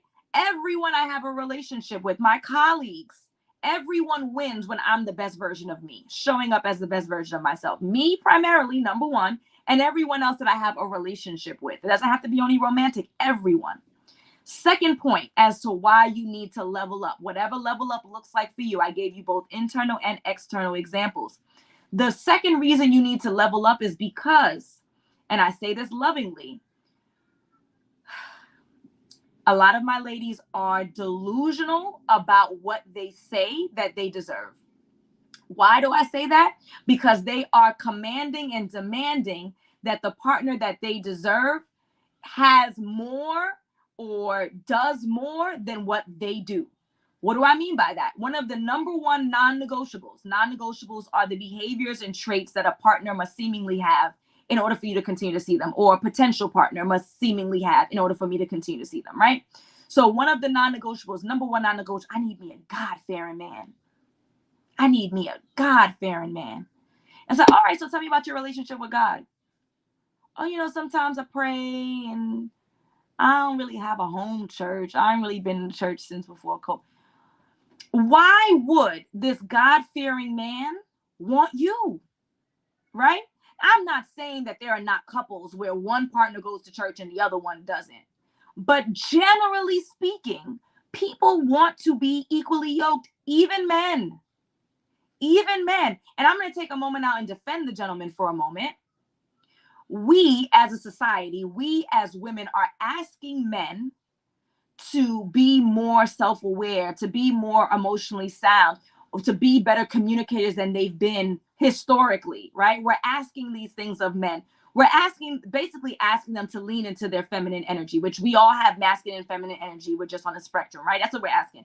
To be better communicators because women tend to communicate more. To be more expressive because women tend to be more expressive. So we're asking these things of men, right? Which I don't think is unreasonable. These are the things that we want. Society is changing. That's what we want, right? So we want these things of men. But at the same time, we're not willing to do some of the work to become better versions for ourselves. So if we're asking men to kind of change the dynamic and move into a modern era and be more practical and realistic and stop having these unrealistic, unfair, traditional expectations of us, then we also need to get rid of our unfair expectations of men, right? And so, yeah, they want somebody who's equally yoked too, right? And so if I want a man who is God-fearing, I rather put that because they always God-fearing man. If they want this God-fearing man, you need to be a God-fearing woman. That's how it works. That's how it works. That is the expectation. People want either equity or equality. That's not the same thing. Equality means exactly the same, right? So what's on one side of the equal sign in math class is on the same side, right? Or equity, meaning I can match it. Does that mean that you want a guy who has a particular salary, which I could go on days about that, but whatever. That's your requirement. Doesn't mean you need to have the same exact salary. No. But if you want a gentleman who has a particular salary because you want a specific lifestyle or level of comfort, then you need to be able to match that in some way. So does that mean that you're going to be catering to him in the home? That's a match, a yin and yang, right? Does that mean that you are a good steward of money? Because why would a gentleman who does well with money want to marry a woman who throws it away? That's unreasonable. And then, and it's my last little dig at the women today, right? Because it's a safe space, is that we say things like, oh, I want a man to take me as I am. And, you know, if he wants me my best, he has to take me at my worst. He don't know you to take you at your worst, right? Like that expectation is an expectation of a significant committed partner up to husband. But to say or have an expectation that an absolute stranger has to accept you at your worst, and this is the same for, I mean, men don't normally say this. This is why I'm talking to y'all, right? But that's an unrealistic expectation. So you need to level up. If you want a man that's on this level, logic says that that man is going to want a woman on the same level. And again, it doesn't have to be equality. It can be equity. Okay, so we talked about the level up. Everybody's clear? 4 things that you need to work on to become a better version of you, both internally and externally. Got it? Good. Now that we talked about the level up, and I'm going to implore you, because people usually turn on their ears right now. They turned off their ears because they didn't want to hear that they need to do the work. They turn on their ears to, well, Allison, where do I have to go?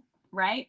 So I implore you to do that work first. You do not want to be in a position where you find a good guy finds you, and then he kicks you to the curb because you didn't step up to be the best version of you, and you are not an appropriate match for him.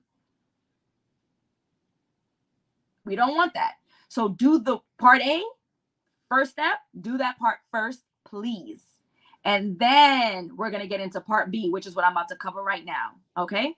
So part B, where are you going to find these good men? Where are they? How do you know that they're right for you? All that good stuff. So let's start with where you go. I'm going to apologize now. You know, Cole read that I'm a straight shooter. So I'm going to apologize now because I'm going to say something that's not very nice in like 3 minutes. Okay. So where do you go? If we're talking about in person, what I describe to my coaching clients is that there are 3 tiers. So you think about like a triangle. Remember like what do you call it? The food thing, right? Think about a triangle. The bottom tier. The bottom tier is what you already do as a person who lives in society with other human beings. Your regular social gatherings. Oh, it's somebody's 40th birthday dinner. Oh, it's my colleague who's retirement party. Oh, it's somebody's baby shower. The stuff you already do. Hey, girl, let's go out for drinks. Hey, let's grab brunch. The stuff that you normally do. That is the bottom tier. That is the low-lying fruit. That is not where I want you to live or be or function to be found by the partner you deserve. Why? There's no differentiation. There's no separation of the masses. We just all there at brunch. We just all there at the baby shower. We just all there at somebody else's family reunion. We just all there. So by default, if you are a heterosexual woman who's looking for a heterosexual man, half of the people in the room are inappropriate because they're women. Then you got half of the room left. Half of them are going to be married. You got 25% left. Half of them may be gay. So now you're left with 12.5%. And then who's your age? Who are you attracted to? Blah, blah, blah, blah, blah. I don't want you to live there. That's what y'all think it is. And that's not where I want you to be if you are serious about being intentional with dating. Bottom tier, low-lying fruit. Can you not just find your man at the mall? Sure. Could you not just find your man at the beach? Sure. But that's the low-lying fruit. If you're being intentional, you go there because you already going to be there, right? Your sister already forced you to go to the concert. Your mom already made you take her to Walmart. You're going to be there. But I don't want you to think that you're dead serious being in that space alone and not climbing the tiers. Tier 2, the middle tier. That's the most practical and realistic tier to be. Tier 2 is going to be social gatherings, so similar to the bottom tier. Social gatherings, but have a male dominated interest. Okay. So what does that look like? That looks like sporting events. So it's a social gathering like the bottom tier, but you have the numbers on your side. So remember we talked about you go to a general space and it's going to be 50-50, and then we broke down the 50 to 25, then 12.5%. You are going to be 10-1, more men than women. By default, you are going to be more attractive than most of the people in the room simply because you're a woman who showed up, right? So any kind of male dominated interest like sporting events, the pool hall, the cigar bar, if you could deal with the smoke, it's going to be rock climbing, it's going to be axe throwing, it's going to be the escape room, it's going to be hiking. Think about what men like and choose it and go. Now, my little caveat to that is I don't want you to go to these events unless you at least kind of like this stuff, right? What do I mean by that? I like basketball. I could go to a basketball game, not meet a guy, and still have a good time. I hate baseball. I would want to jump from the rafters. I'm not watching baseball. You could not pay me. So I would not go to a baseball game. Like I mentioned with the cigar bar, don't go if you can't do it with the smoke. You asthmatic, girl, don't go. That don't make no sense, right? But if you had a couple of cigars, you and your granddaddy back in the days, you can, a little something, go. So I'm giving you these spaces and places, but you have to be realistic. Do you like them anyway? If you did not meet a guy that day, would you be okay with that because you like blank? So any kind of male dominated NASCAR, those big shows, the shows that used to have those monster trucks, like think about male dominated spaces and places. That's going to be your tier 2. Okay. Top tier is called top tier for a reason. Top tier is going to cost you. Okay. It's going to cost you some money, and it might not be something that you can attend frequently. Like you can go to a basketball game any day of the week, right? But top tier prospects. Okay. And again, just a simple reminder of you want this man gonna want you. Okay. Top tier is going to be divided into 2 sections. Section number 1 is going to be male dominated industry events. So not entertainment like the sports and stuff, male dominated industry events. And then the other side of the coin is going to be social clubs. Male dominated industry events and social clubs. So what do I mean by male dominated industry events? So I'm talking about mixers. I'm talking about conferences. I'm talking about any kind of career industry-based event that is in a male-dominated industry. You are not going to go to the education conference where the teachers are with their cute little backpacks. You are not going to go to the nursing conference. You're going to go to the school leadership conference because school leadership tends to be more male-dominated. You are going to go to the pharmaceutical conference, not the nurses conference, right? So conferences, mixers, events in male-dominated industries, real estate, business, finance. And I'm going to say the same thing I just said before. Know a little bit about it, like it a little bit. I love real estate. I could talk about real estate all day long. So if I went to a conference about real estate and I didn't meet a guy that day, I'm not pressed because I love this stuff anyway. I don't know anything about Bitcoin. I know nothing about cryptocurrency. If I went in there, it would be womp, womp, womp, womp. I would hate it. I would look displeased. It would come right across my face. And then if someone really tried to engage in a legitimate conversation, I have no idea what they're talking about. Now I look like a thirsty fool, right? So male-dominated industries, any kind of conferences or mixers, that's one side of top tier. The other side of top tier is going to be social clubs. So in a day and age where socializing is free through social media, the people who spend $3,000 to $5,000 per year for membership to network are paying to network, right? These are going to be kind of upper echelon type of people, those who have expendable income to spend $3,000 to $5,000 a year to do what you could do for free right now online, right? That means that these are the movers and shakers, the ones who are trying to grow their network, the kind of folks you want to rub shoulders with. They're the ones who are going to have the fundraisers where the play is $1,000 for this political person. Like, this is where you want to be. Now, this a little tidbit. Let me take a step back. A little tidbit when it comes to the male-dominated industries. You might not need to go to the conference in itself, right? Like the Black Caucus that's happening in DC, or might have happened last weekend, right? You don't necessarily need to go to the conference itself. You need to be in DC when the conference is going down. I'm going to be in Atlanta next weekend. Earn Your Leisure, EYL, one of the biggest finance platforms in the world, is having Invest Fest. They anticipate having 20,000 people. How many of those people are going to be men at a male-dominated interest like investment and business and real estate?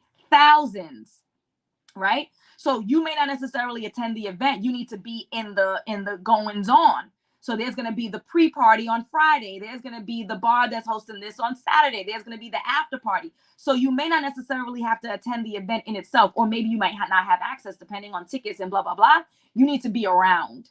You need to be in the hotel lobbies, right? So this is the research. So I prefaced it because y'all going to say, well, Allison, this don't sound soft. This sound hard. Again, doing this work is what's going to set you up with the right partner so that you are living in your soft season. You understand the correlation? Okay, so that was my tidbit about the male-dominated conferences and mixers. You don't even have to necessarily go to it itself. You need to be in the city. You need to know what hotel is being hosted. You need to know about the other events that are going to be surrounding it, and you need to be there, okay? The other side of the same top tier. So the social clubs. So one of the things about the social clubs, there's a hack. Number one, you don't necessarily have to pay to get access. You're not going to get full access, but one way that you can kind of circumvent this is you join their public Facebook group. So they have like the gathering spot all throughout the country. In New York, we have Soho House, Dumbo House, right? You join their private Facebook group and you attend their public events. I'm sorry, you join their public Facebook group, you attend their public events, right? Now, are you going to be able to schmooze with everybody? Are you going to be able to enjoy drinks on the rooftop and be in the saunas? No, you're not a member. However, at least you get to mix with the folks who are a part of the organization. So you can get a little bit of the schmooze if you're not willing to invest. Side note, in life, you need to invest in yourself. You need to. You invest in your hair, you invest in your nails. $3K, if you can afford it, do it. A coach, if you can afford it, find the money. How about that? Find it. But if you absolutely can't, that's the way that you can kind of circumvent becoming a full-on member. You can mix with the people by going to their public events, and usually it's community service based, so you're giving back to the community. Everybody wins. Okay. My second to last note on this, you also need to consider that your husband may not be at that event. I don't want you to feel like Allison said join this organization, it's been 6 months and I haven't met my husband there, I'm about to drop. It may not be the husband that you meet. It could be his mom, it can be his sister, it can be his frat brother, it can be his supervisor, it can be his employee. The bartender, the staff know everybody, right? So it's not necessarily about I'm putting myself in this place and my husband better walk up to me. It can be I'm putting myself in this place to be around like-minded people who are financially sound, who understand the value of family, who understand the value of marriage, legally binding marriage, that you don't have to convince, well, why do I need to get married for? They understand, right? And so it's, let me introduce you to my son. Oh, my brother, he went through a divorce a few years ago. He's kind of scared to get back in the dating scene. I think you'd be perfect. Are you available to come to our next event on Saturday? I want to introduce you. It may not be him, but it's them. Okay. So this is the comment that I said I was going to make. That's not going to be nice. And it's a shame this is being recorded. I don't like being recorded saying this, but it is the truth. Okay. Who do you go out with? Right now, if you feel comfortable in your city to go out by yourself, I highly recommend going out. If you feel comfortable. I live in New York City. I have watched Law & Order SVU for 20 years. I have literally watched every episode. I love the show, but as of default, I'm not going anywhere by myself. Okay. If you can go out by yourself, great. If you cannot or will not, you are choosing one friend. One, not two. One. Was it one's or something, three's a crowd, whatever. Because what we're not doing is making this a girls' night, and we're not creating more blocks than what we need to. So what do I mean by that? There's Allison, that's me. I am on one end of the bar by myself, looking exactly the way that I look. My twin sister, Alyssa, is on the other side of the bar with 3 friends. One guy sees us. Who is he more likely to approach? He is more likely to take the path of least resistance and go down and see Allison and say, F Melissa, what's her name? Alyssa, right? Because she got 3 friends. So now he got to buy all them drinks. Now he has to potentially walk up and have a big uproar. This is ladies' night. No guys tonight. We don't want to take that chance. So logic, reason says, I'm going to take the path of least resistance. You're going out by yourself or one friend. All right. So now here's the part that's not so nice. Unfortunately, that friend cannot be a certain list of, or cannot have a certain list of behaviors or traits. Okay. So as you're thinking about who's going to be your road dog, this is what you need to think about. She cannot be loud and obnoxious. That is ladies' night. We're not doing that tonight. Right? We can't have that, because birds of a feather flock together, and that is not, I would imagine, the kind of energy that you want to put out to a potential suitor. She cannot be a drunk. We're not here to take care of drunk chicks. You take care of drunk chicks in your house. All right? Bring all the wine you want and be in the house and be nice and safe. But if I'm busy taking care of you and holding your hair up and putting you in an Uber, then I am not in a position to be found, because I'm taking care of you. And this is embarrassing, and nobody wants to approach me, maybe, right? I don't want to reduce my chances. No negative Nancy's. Ain't no good dudes out here anyway. I don't even know why you wasting your time, Allison, because all these N-words ain't ish. And no, because that negativity, that vitriol is going to come through her vein and her pores, and it's going to turn people off. I don't want to approach you when this woman looking angry and nasty, right? And this is the last one that's the nastiest, and I apologize in advance. She cannot be Beyonce. She cannot be Miss America.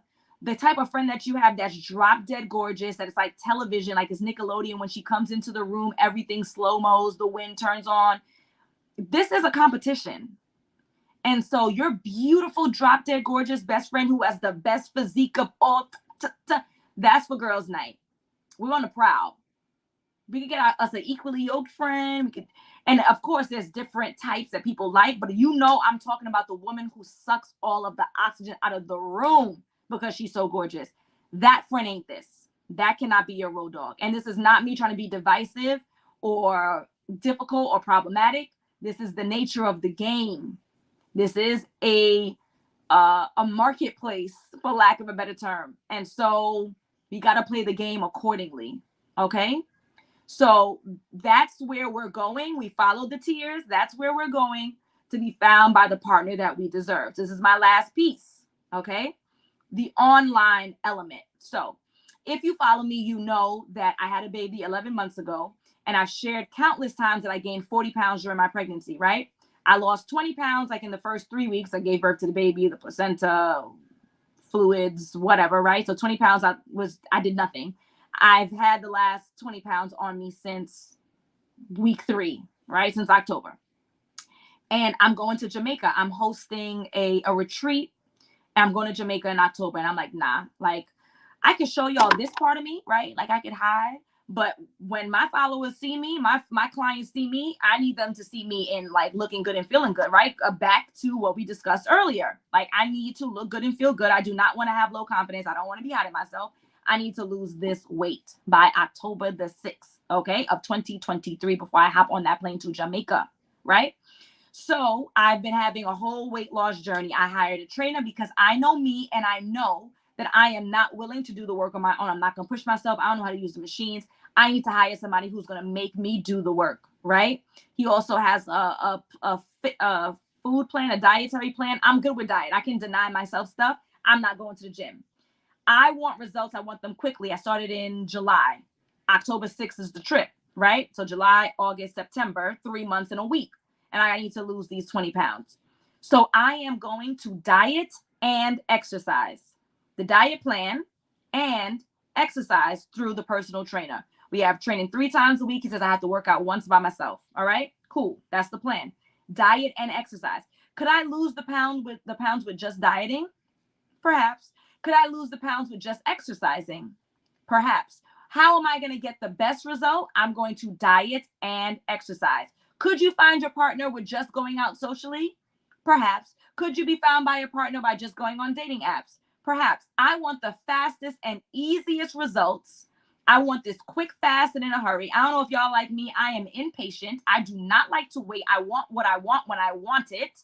And that's why I bust my behind to get everything that I want, right? So you could just do the in-person stuff. I don't like dating apps. Guess what, honey bun? all the dudes that you seeing in person that you like, that's cute, that's fine. They on them dating apps too. This ain't like the year 2000. Okay, like this isn't where only socially awkward people want. Everybody, celebrities are on dating apps. So I understand that there's some people who have a bad taste in their mouth, but that guy that you met on the dating app that things didn't work out, you could have very easily met him at the club. You could have very easily met him on the train. He's a person who functions in the world. He moves about. So it's not the dating app that's the problem. It's how you position yourself. So let's talk about positioning yourself on dating apps. So number one, the dating app that you choose is a numbers game. It's a numbers game. Okay, so we have to play the game. Now, number one, my recommendation is that you should be choosing apps that are popular in your city. So people say, Allison, which app is a good app? There are so many good apps, but good starts with where do you live and is that app popular where you live? So I am in Brooklyn, New York. I am on the East Coast. I'm in the Northeast.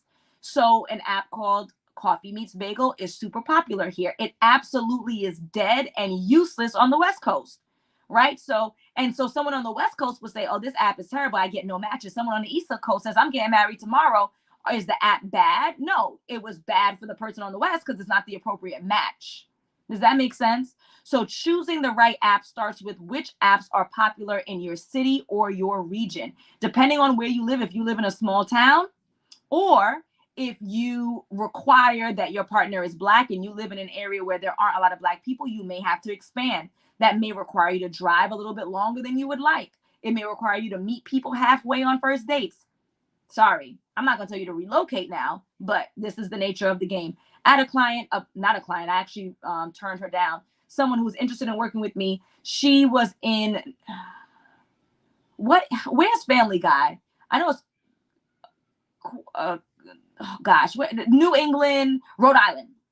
She's in Rhode Island. She's Nigerian. She said, Allison, I have to marry a Nigerian man. I said, are there Nigerian men in Rhode Island, the smallest state in this country? She said, no. I said, I can't help you because I'm not going to tell you that I could do something for you that I cannot. And what I would highly recommend is that you have to expand those requirements. Let's just go with Black and pray for that. How about that in Rhode Island, right? Okay, cool. So you have to be realistic about where you live and what apps are the most popular for where you live. All right. I am a big fan of Bumble. I'm across the country, no matter where you live in the US. However, I will say that it does require women to take the first step. I know that that is not attractive to a lot of women, but I'm going to tell you this. I would much rather be able to have or be required to vet people first before I can message them versus 100 weirdos messaging me, asking me for pictures of my feet. Right? So I like Bumble. If you absolutely refuse to take those first steps, okay. But just know you're going to be inundated with a whole bunch of messages from people you would never even look twice at. So Bumble across the country. But nonetheless, number one is which apps are most popular. So what do? Google. What are the top 5 dating apps in Houston, Texas? What are the top 5 dating apps in Toronto, Canada? What are the top 5 dating apps in South Carolina? Google. And it's a numbers game. That's the first step, right?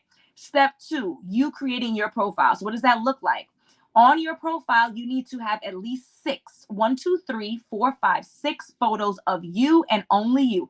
Not you and your mom, maybe you and your dog. A picture of your dog is cool. Not you and your mom, not you and your niece or your nephew, especially if you don't have children, because people will assume they do not read. Men and women. Women, y'all don't read neither. Trust me, I work with y'all exclusively, almost. Well, majority. Point is, y'all don't read neither. So no pictures of a niece or a nephew, not your mom, not your sister, not your friend. You don't want any confusion. Allison, well, 5 out of 6 of them are me and only 1 is with me and my sister. So obviously it's me. No, it's not obvious.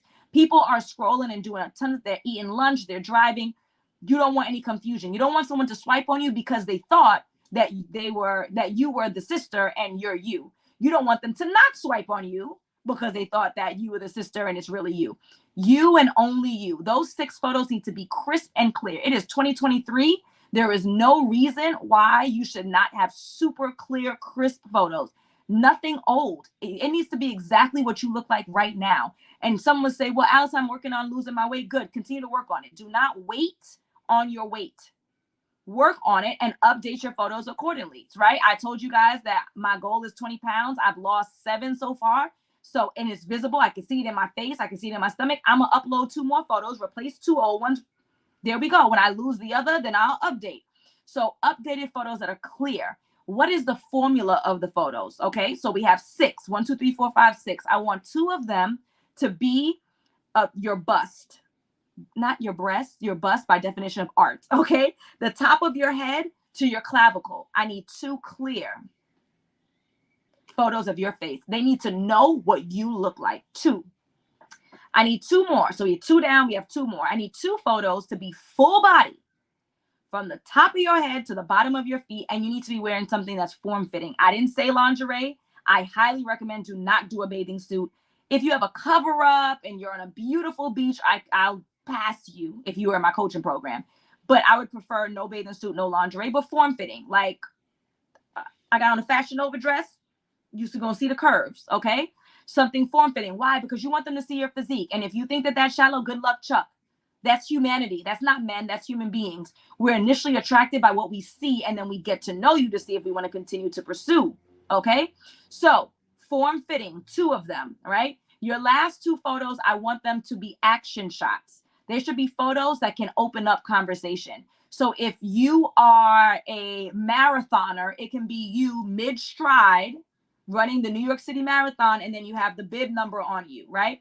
I, outside of coaching women, I also am a cheerleading coach. Coach is in my blood. So maybe me hugging one of my athletes because we made 2nd place, and that's the best ranking we had all season, right? You can tell she has a cheerleading uniform on. It looks like a, right?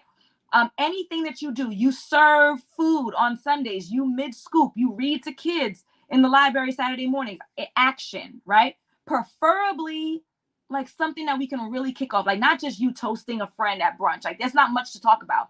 But if someone saw my photo and I'm a cheerleading coach, oh my goodness, you work with the youth. I do too. I work at the Boys and Girls Club on Saturdays. I'm the coach for the soccer team. We have a connection. It's something to talk about. Youth sports is really undervalued, and let me tell you why. And the parents don't be on time. And you get my point.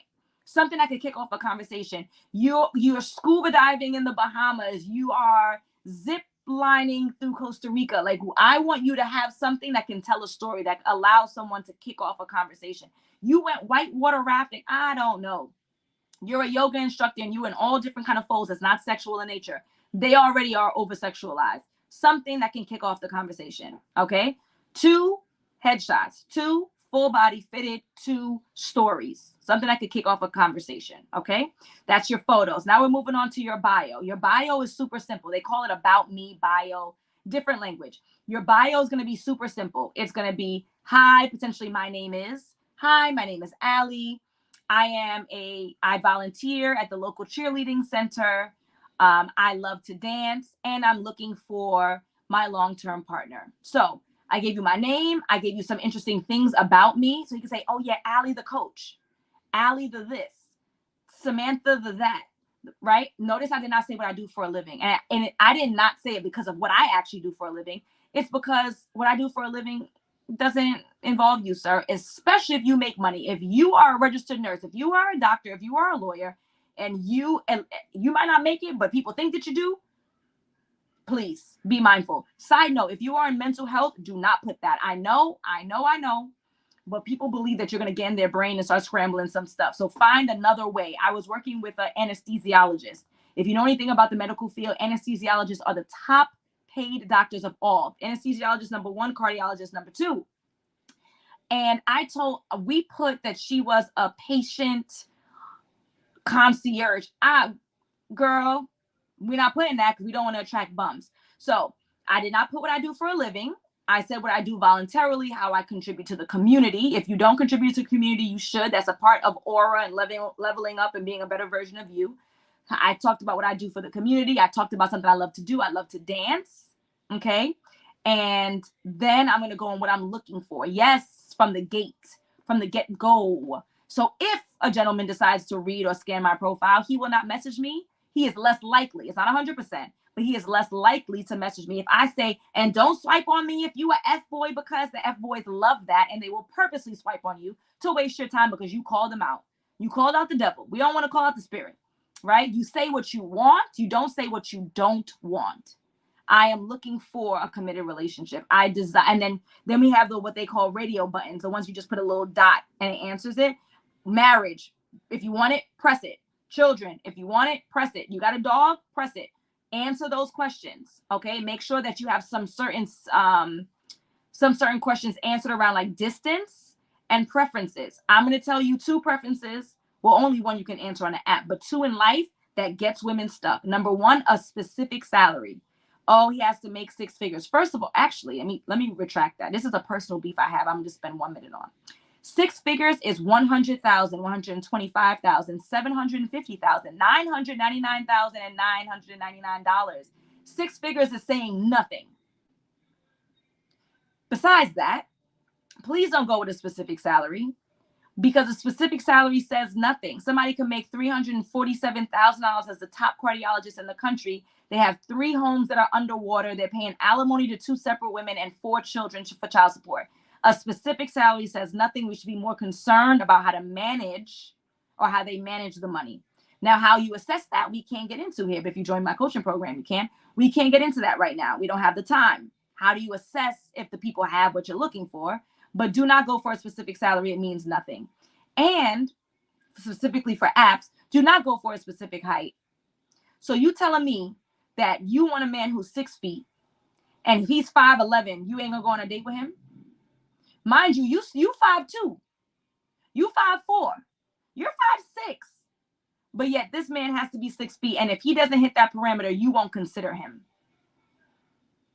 I'm talking to you in a most loving way. My goal is to have as many happy, committed relationships, because then you guys create the families, the offspring, the children, the future. So I'm only saying this lovingly. If you are rejecting someone because of a very specific height, you are doing a disservice to yourself and your potential future children and the world. I'm going to put it all on you, in the world. Okay? So you're going to put your preferences in, but please don't deny yourself true love because somebody's 5'10" and you're 5'5", and you don't own no 5-inch heels. You ain't never gonna be taller than them. Okay, it's all right. Keep them edges. I'm just here to help. This is what I do professionally for a living.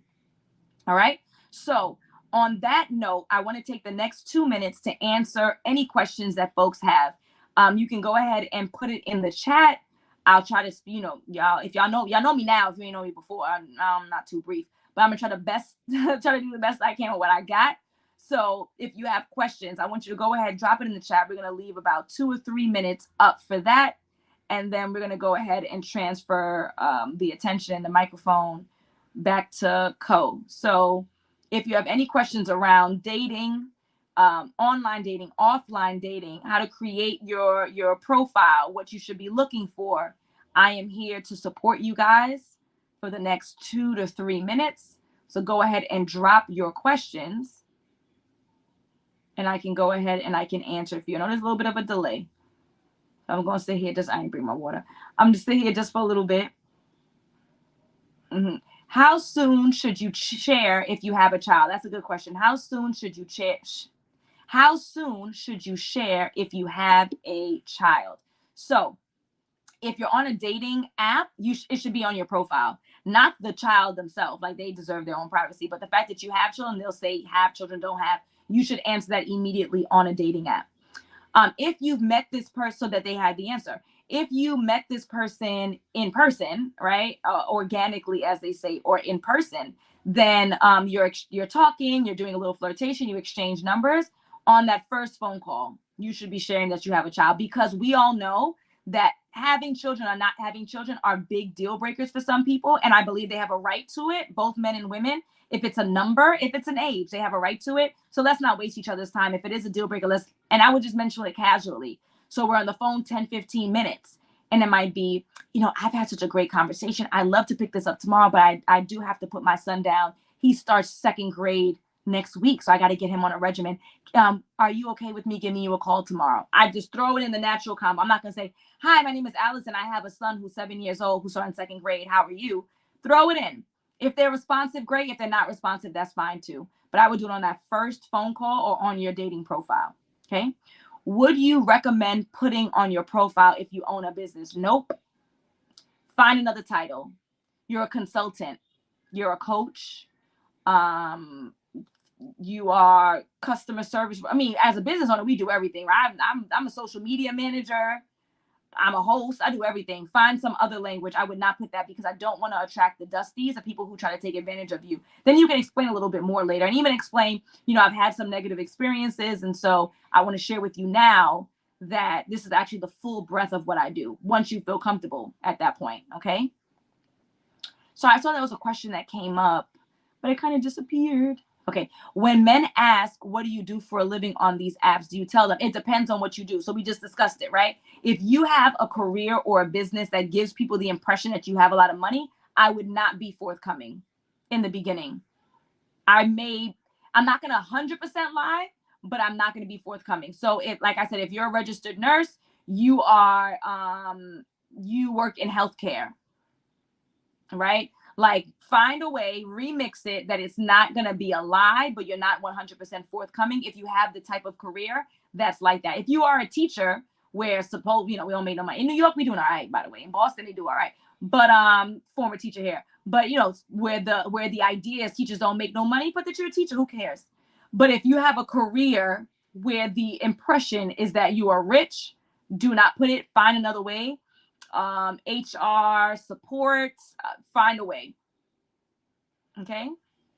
All right, folks. So this has been a pleasure. Thank you so much for having me, Co. I appreciate this opportunity, this platform to share with the ladies. I hope that they're taking something away and not just losing their edges, Right? something that they can actually take action with. So thank you.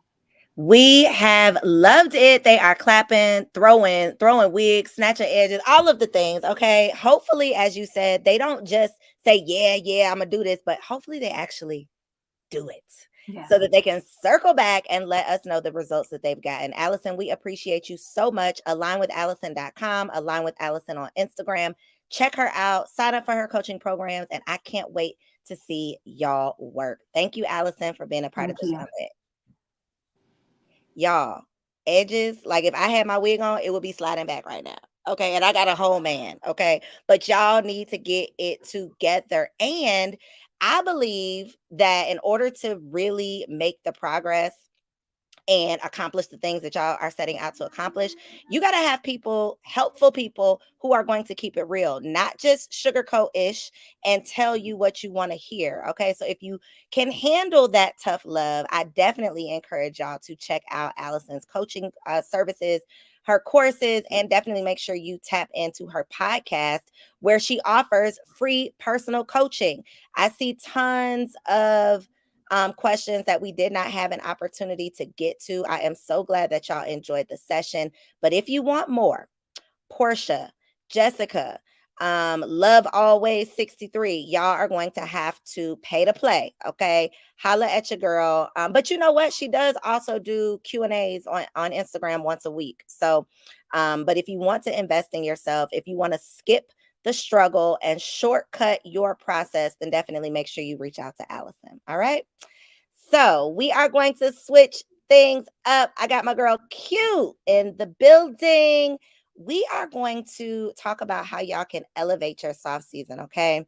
Q Nicole McNair Vanderhorst is a serial entrepreneur and real estate investor who has made it her life's mission to take as many people up the ladder of success with her as possible.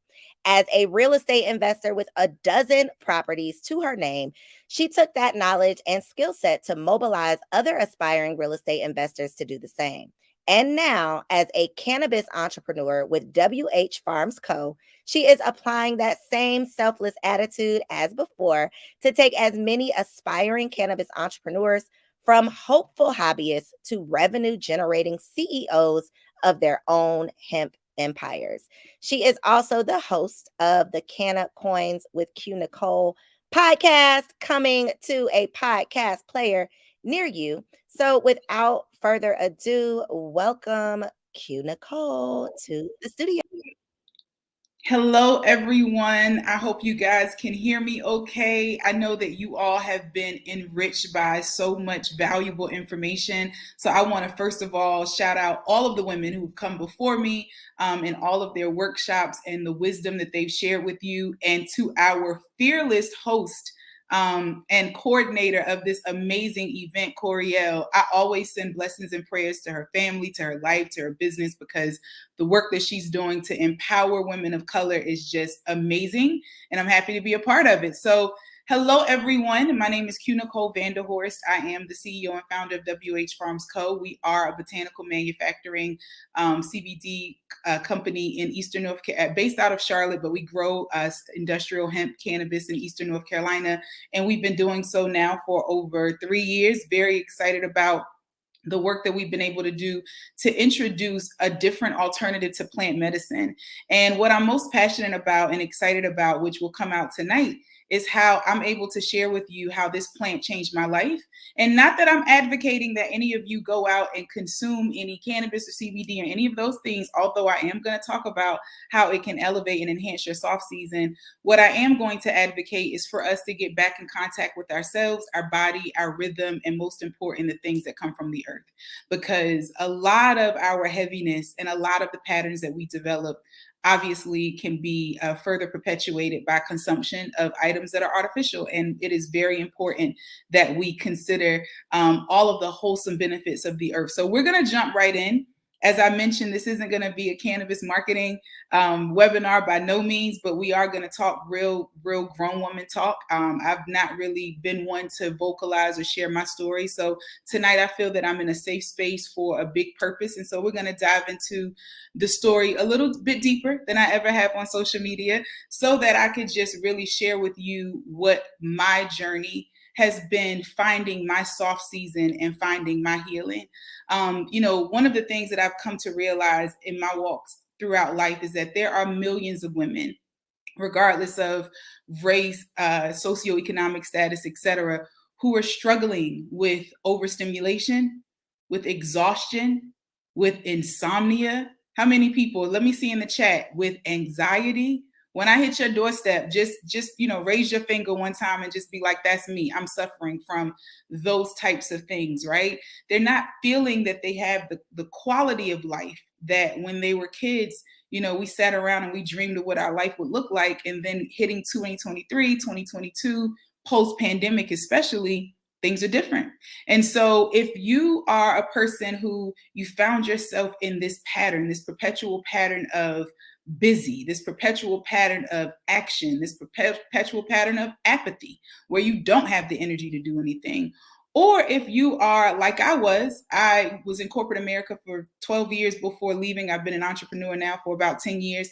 And when I was in corporate America, I was also in the lowest of my mental and emotional state, but I could get up every day. I could look good every day. I could go do my job every day, probably better than most people could do theirs, right? And I could always make sure that I was able to give my best to others, even when I wasn't able to give my best to myself. So with that said, I want to definitely make sure that we have an intimate conversation tonight about how we can discover our reset,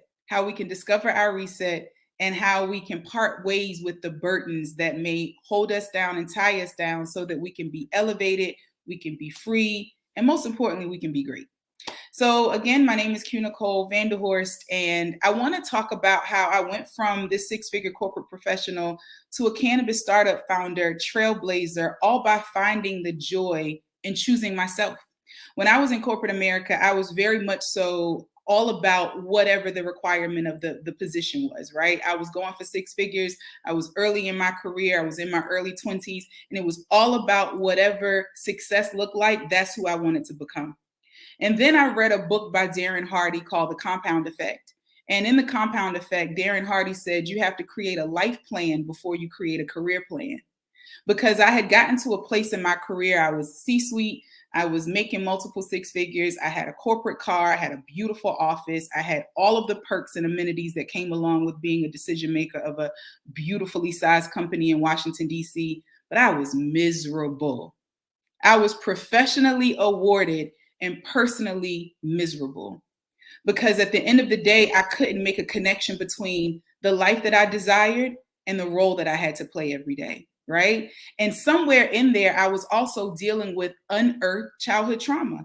Like, who knew that childhood trauma typically shows up after 25? Like, I really wish that someone had told us about this in our grade school years, because we could have really prepared ourselves for the quality of foundation that we'll need to in order to sustain a great life. And so in 2015, I was functioning depressed, burnout from corporate America, business ownership, and facing fibroids.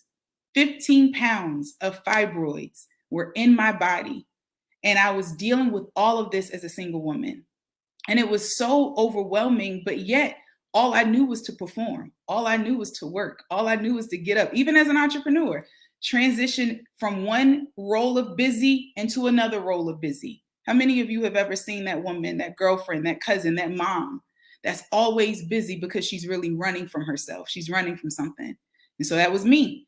And I had to really sit down and recognize, like, where are you lacking in development? Where are you lacking in emotional growth? How can we fill these holes so that we can really build a career and a life that we're proud of, instead of one that we're just participating in every day? And so a lot of people were really excited about so many other things. I'm going to take you guys to a quick slideshow. But back in 2014, 2015, back in 2009, 2008, 2009, I did a hard reset in my life.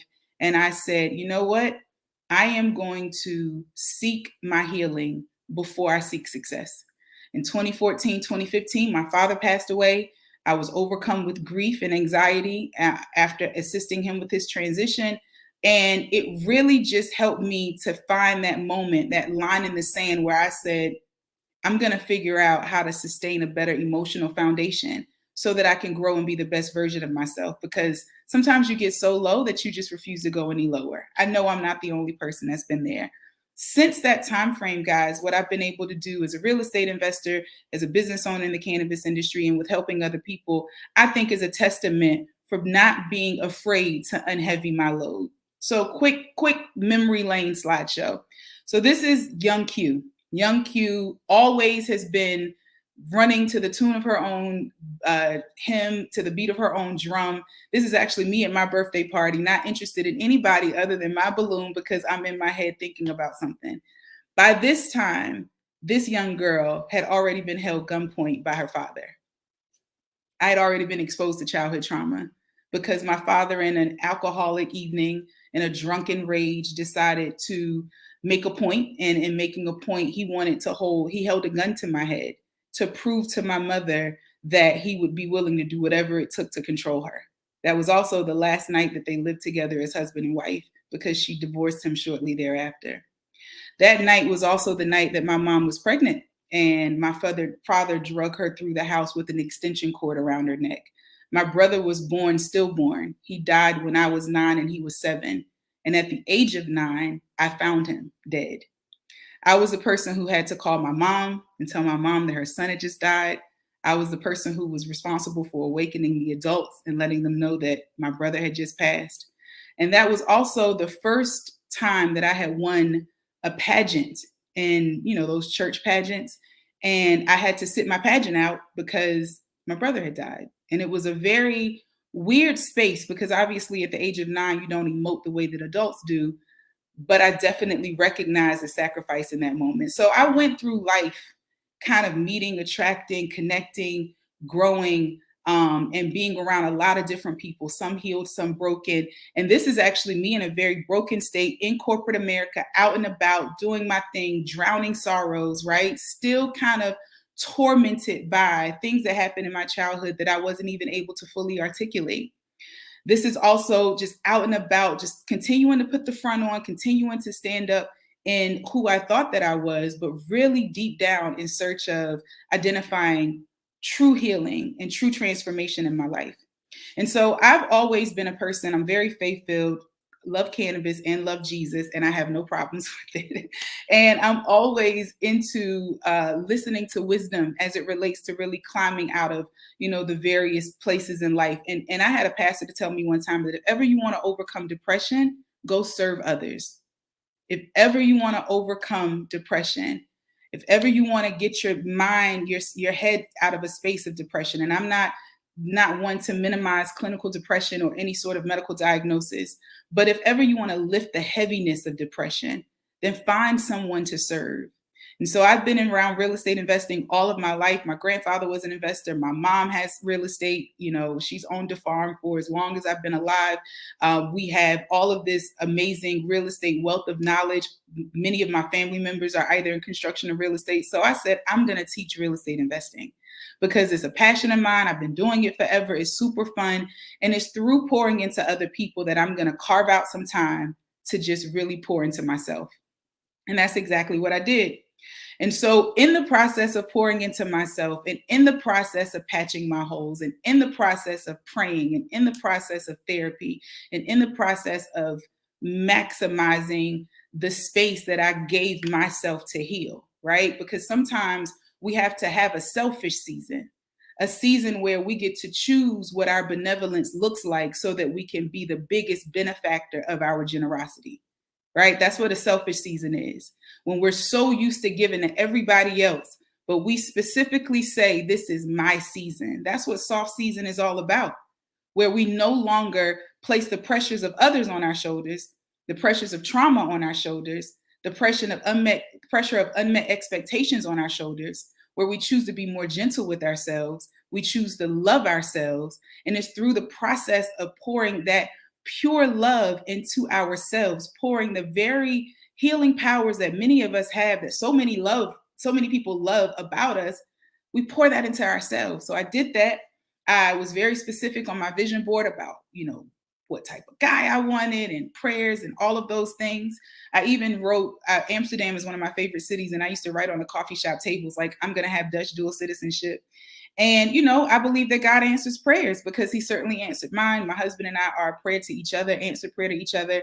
Last name is Van der Horst. So now I have this Dutch last name, which I'm so geeked about because it always reminds me that God was listening, even in my darkest spaces. And so we're going to jump in tonight and really talk about a couple of things. We're going to talk about the joy in unheavying, because I know that so many of us have lives and we have roles and we have responsibilities, and we may feel that it is a burden to others when we take up space for ourselves. But baby, we gonna drop that burden and stronghold tonight, because I want you to understand that choosing you is the only way that you can be effective for others. We're going to talk about how CBD can help. And I'm undoubtedly aware that there's so many of you that may not understand the differences between hemp, which is what our company grows, or marijuana. And I want to just really dispel some myths and take an opportunity to really share that information and how it can assist. We're going to talk about the beauty and boundaries, because within a healed person comes the requirement of curating an environment for that healed individual. And so that may mean that everybody can't go. And it's okay, right? And we have to find the beauty in that.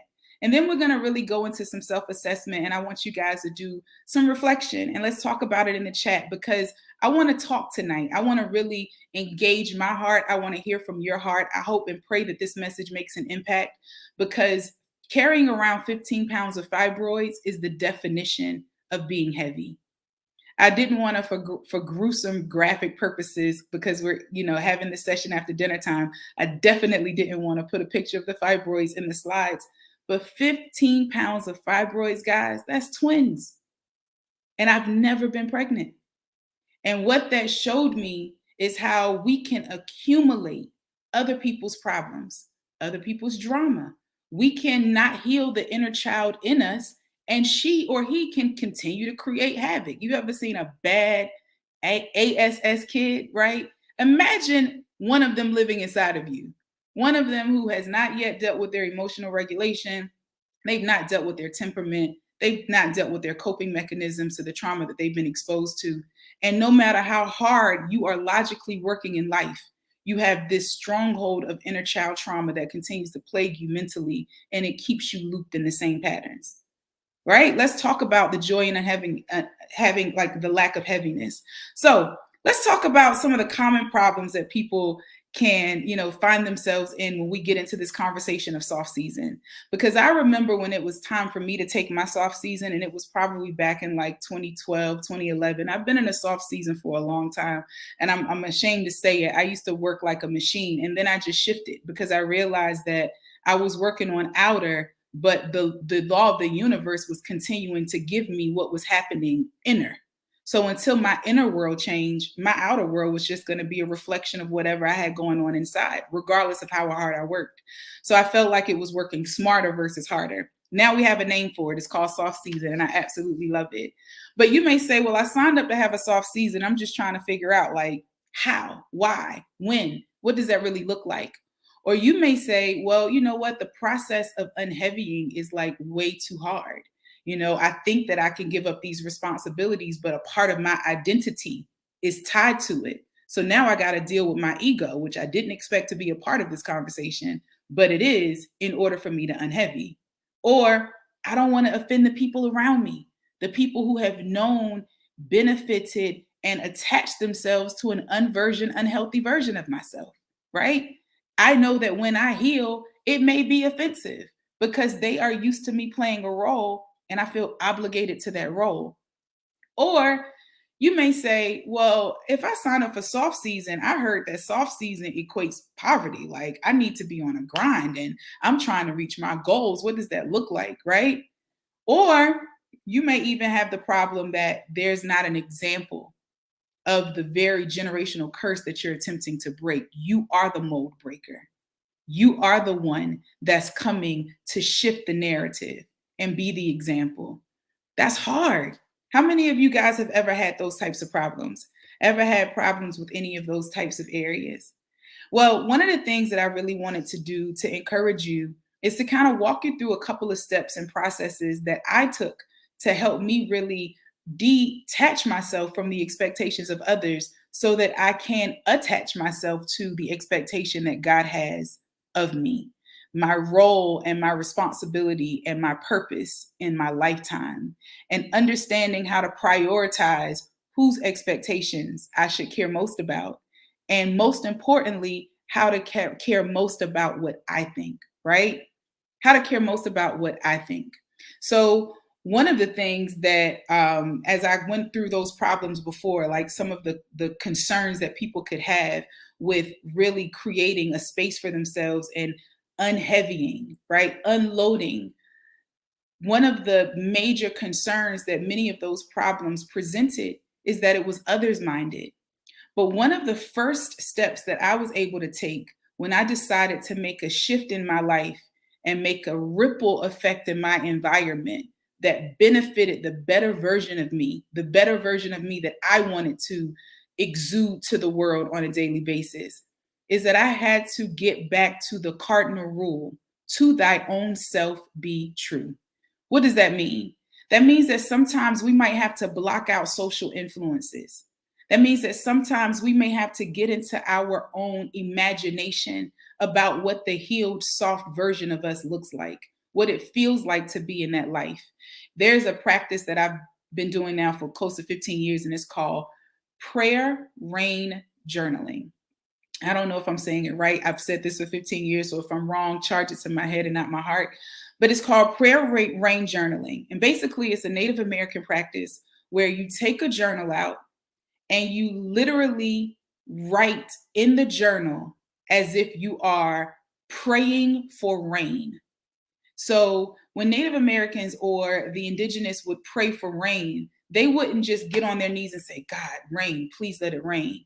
Many of them will be fully clothed in wetsuits and, any sort of like accessory that signifies that it is raining, to be able to emotionally connect with their desires and imagination so that through the willfulness and the mindfulness of their practice, they generated what it is that they desired. So within this journaling practice, you're essentially doing the same. You are writing as if you're already in this soft season. You're writing as if you are already feeling what it feels like to be in this space. Who's in this space with you? What environments are you in? How are you stimulated? You are getting so deeply connected to the environment and your imagination that your hairs begin to stand up. Because again, these indigenous individuals would dance when it was sunny outside. They would dance with umbrellas and raincoats to signify that their mind was in where they wanted to be. They were praying for rain. Many of us, when we have to get peel back the layers of all of the roles that we played up until where we are in life, it sometimes is astonishing how far we can get away from ourselves. And I know that for me, I was very specific about envisioning which period of my life I appreciated the most, just to help me reset to a space where I could then build back again. Because the trauma that I had gone through really tried to steal my imagination. Like, how dare the devil try to take my mind? You dirty bastard, right? Try to steal my imagination. So I had to really focus on when I felt the best in my life. And when I felt the best in my life was in high school, right before college. I was active. I played tennis. I ran track. I traveled. I did all of these things. I had no idea of the trauma because it happened at such an early age in my life. So I was so vibrant and just full of energy, driven. Cash Money was taking over for the 2000s. It was a whole vibe, right? That was the space that I locked into my mind when I decided what I wanted my environment to feel like. Because I no longer wanted to feel the pressures and the heaviness of anything that was not assigned to my purpose. And that's a huge declaration to make, but I encourage you to write it down because there are two things in life that's important. That's covenant and then there's purpose. And everything else is like space fillers. And the more zoned we can be on those two things, the more effective we can be in life. So here's the second thing that I realized in this mindset shift that I had to have. So first action, guys, prayer, rain, journaling. If I'm wrong, you're charging it to my head and not my heart, but you're going to pull out a journal tonight. And when I tell you, I want you to write in present tense as if it is in existence right now. If it brings tears to your eyes, you're doing it right. If your hair stand up, you're doing it right because you're engaging your senses and you are believing in a world that you're going to bring into reality because we get to choose. That's the crazy thing about healing. When you heal and you realize that it's all based on your vibrational alignment, then you recognize like, oh, I can choose the experience that best aligns with my desires. Second mindset shift tip. No one can represent you in life but you, right? And the most purest thing, the most purest currency that we all have is our energy.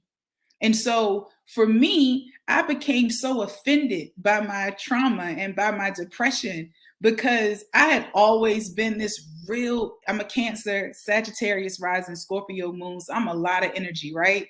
And I love having fun. I love love. I love all of these things. But this depression, this heaviness just had me so in bondage that I wasn't really able to express myself. And I was offended because I like my energy. And because I like my energy, I made myself get back to who I was. You know what that did for me? It helped me to start seeing how I allowed people to trigger me and take me off of my pivot. And it gave me a reason to not allow that any longer, right? It gave me a reason to really choose the way that I engaged because I wanted to represent myself very well. Each of you have a signature that's known as your energy. And the best way for us sometimes to detox is to detox the way that we exchange and respond, the way that we're triggered by people. Sometimes you do have to do a positivity rinse just to get yourself to a space where you are above the bullshit. Frankly, you got to get above it. Right after my fibroid surgery, I surrounded myself with the type of music that I wanted to hear. I limited access to who I talked to. I refused any trauma bonding. I refused any sort of pity. I refused anything other than, complete healing and removal of fibroids by hand so that I can have full access to a healthy womb. That's the only thing that was an option. And when you make only one thing an option, then what happens is you literally elevate your standard, your status, your standard, your mindset to that place. And people either have to rise up or dissipate. And it's okay because we are in a selfish season. That's what a soft season is. A soft season is I don't have to endure the way you endured because that's the way you did it. A soft season is I don't have to enmesh myself in the way that you are doing life and your consequences because I can choose to have empathy and not be bound or in bondage. I had to learn as I was representing myself and I was looking at what are the things that are what's draining my energy. Can I tell you guys what was draining my energy the most? And I am so ashamed to say it. And it took me so long to realize it. Empathy. Empathy was draining me the most. People knew I cared. And so they would come and they would dump and dump. I had this wisdom. I had this advice. And they would dump and dump. And this is when I said, when you start healing, you start talking to your ego like, but wait a minute. Do you like to be the person that they go to? And if you don't like how it makes you feel, then why are you allowing your empathy to entangle you in trauma bonding that then brings you down? You got to learn how to be empathetic from a distance. You have to learn how to be empathetic and considerate while still maintaining boundaries. And I had no boundaries because most people who've gone through traumatic experiences in childhood don't know how to create boundaries. They have to formally go through a process. And so when I realized that I had to shift the way that I empathized, it didn't stop my heart from hurting for people or caring for people and all of the things. It just stopped me from getting engaged. It just stopped me from getting engaged. Somebody said empathy put me in the hospital with anxiety. Sister, I hear you. I hear you. Because the one thing that a woman has is the ability to carry life, the ability to nurture, the ability to heal. And if we are not restricted, then we will give out all of our goods before those assigned to us have access. Because when we're out of order, that's when the anxiety creeps in, right? When we're out of order, that's when I was diagnosed with delayed PTSD. I have to go through a very specific process to regulate my nervous system and really identify and acknowledge and detach from triggers. Because one person getting upset is, but when I get upset, it's totally different. And what I realized is this isn't the way that my body was designed to function. So what I'm going to do is I'm going to be proactive and work in a way that my body's designed to function. So you need all of you to be the best you possible. There are certain practices that I incorporate. One recently that I've been really excited about is a raw food and vegetable diet. You can start it 10 days at a time, go through a raw food and vegetable diet. It not only helps you detox, it helps you recenter, but it helps with ridding brain fog. It helps with elevating your mood. I personally enjoy 80% water fruit and then the remainder in vegetables, but it gives you an opportunity to really, really, really levitate and to lighten your load. And so, again, wanting to make sure that you are thinking about the mindset shift, because when you also shift the mindset, you have to shift the patterns. And naturally, one will help the other, because when your mindset changes, your behavior will change. Once your behavior changes and your commitment changes to those behaviors, your pattern changes. But if you don't see it happening as intentional as you desire, grab some accountability partners. Budget your time to incorporate space for the new you. That means that you have to put on your headphones before getting out of bed every morning and listen to affirmations so that it can be reprogrammed throughout your subconscious so that you can break through any of the self-doubt, the worry, the negative chatter that anxiety and depression will create. Then put the headphones on, turn your timer on, and get it done. If that means that you have to, start walking outside or working outside so that you can actually get sunlight from the sun instead of being in manufactured climates and environments, do it. Vitamin D depletion and low vitamin D levels for so many women is part of the reason why we find ourselves with these emotional imbalances. And so sometimes we just have to get back in touch with nature. This is actually the reason why I personally chose cannabis for my healing journey. We grow industrial hemp, which is licensed by USDA. It is not an illegal drug. It does not have any psychoactive qualities, and it produces CBD, which is known for its emotional, mental regulation, pain management, all of those types of medicinal and therapeutic needs. And I personally enjoy tincture and bath bombs and topicals because sometimes we just need a little reset, right? We have this cashmere vanilla body butter that I'll rub on my shoulders in the middle of the day, and it just eases the anxiety and helps to really relax your muscles and helps to relax your nerves so that you can have a way to calm, so that it doesn't keep escalating, but you have something present to help you de-escalate. And it's going to take some time and it's going to take some practice, but it's worth it. All right. So we talked about a visualization exercise. We talked about an herbal regimen and detox. Again, the fruit and vegetable detox I wholeheartedly recommend. We as a company sell a number of body care and wellness products that some are topicals, some are ingestibles. If you do have a corporate drug test, you do want to proceed at your own caution with the ingestible products.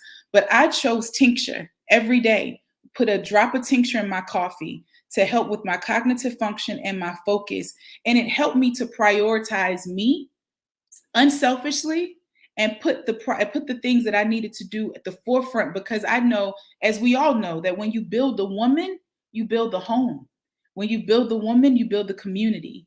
And so without the proper nourishment into us, we can't pour into others.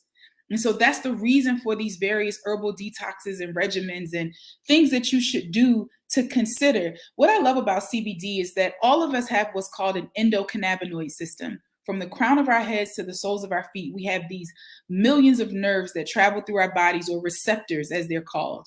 And these receptors speak to our nervous system, our cardiovascular system, our brain. It speaks to our reproductive system, our muscular system. It speaks to every part of our body. And normally the body produces its own cannabinoids, right? Through the endocannabinoid system, just like the cannabis plant does.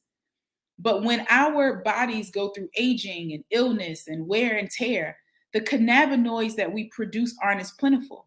So the reason why hemp-derived cannabinoids are so powerful is because you're replenishing your body with what's helping you to balance and reset. If you've ever heard of homeostasis, then that's exactly what they're talking about. They're talking about the endocannabinoid system and resetting that system. We've seen A1C levels drop. We've seen blood pressure stabilize because your body just needs to relax and to internally reset. And so I love that CBD helps with that. But again, I told you it's not going to be a cannabis commercial. So let me keep going to the other things that everyone can do. And that's affirm your newness. That goes back to those headphones that I mentioned. I am old school. I am I think they gave us a computer in school like when I was like leaving elementary school. So I come from the grade school age where we had to write everything down over and over again, the same line, to prove that we learned it. Definitions, sentences, facts. We had to write it 100 times, 1 + 1 = 2, or whatever the case may be. So to this day, I write my affirmations over and over and over and over again, pen to paper, so that I can make sure, etched in my mind, that I remind myself every day of who we are.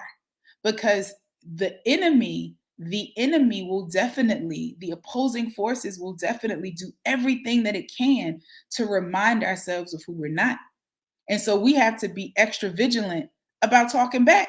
If ever there's a time to talk back to your negative voices, right? Someone said cannabis is also feminine. She is. And I always tell people the plant is innocent. She has everything to give us. And we're so happy that we're seeing reform happening around the country. And then develop a new routine and environment. So when developing a new routine and environment, this is where the boundaries come in, right? Because the truth of the matter is the Bible says this, you can't pour new wine into old wineskins. The Bible says it. Even in marriage, the Bible tells people to leave their families and cleave to one another. Newness is everywhere. Whenever you are becoming a new thing, you cannot think that that new person can grow in an old environment, because that old environment is conditioned to an old behavior. And then it's going to be a war of wills. It's either you or the environment. So why not set ourselves up for success and recreate newness everywhere? And guys, this doesn't mean go out and get a new place, get a new house, get new friends. It doesn't mean any of that. It means first and foremost, start with the conversation with yourself.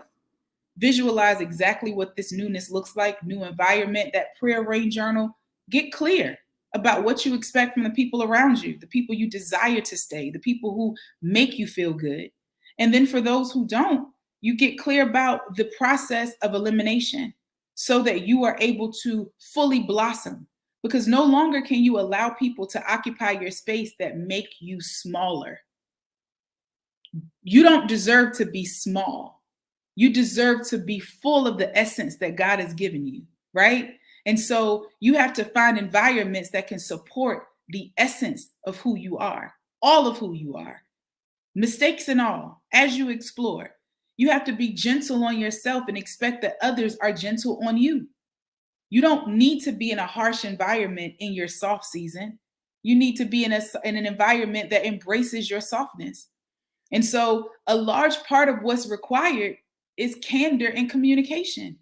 That's when we got to get into the grown woman talk, because we have to have these conversations to reset expectations so that we can allow those who we are interested in traveling on this journey of life with to join us.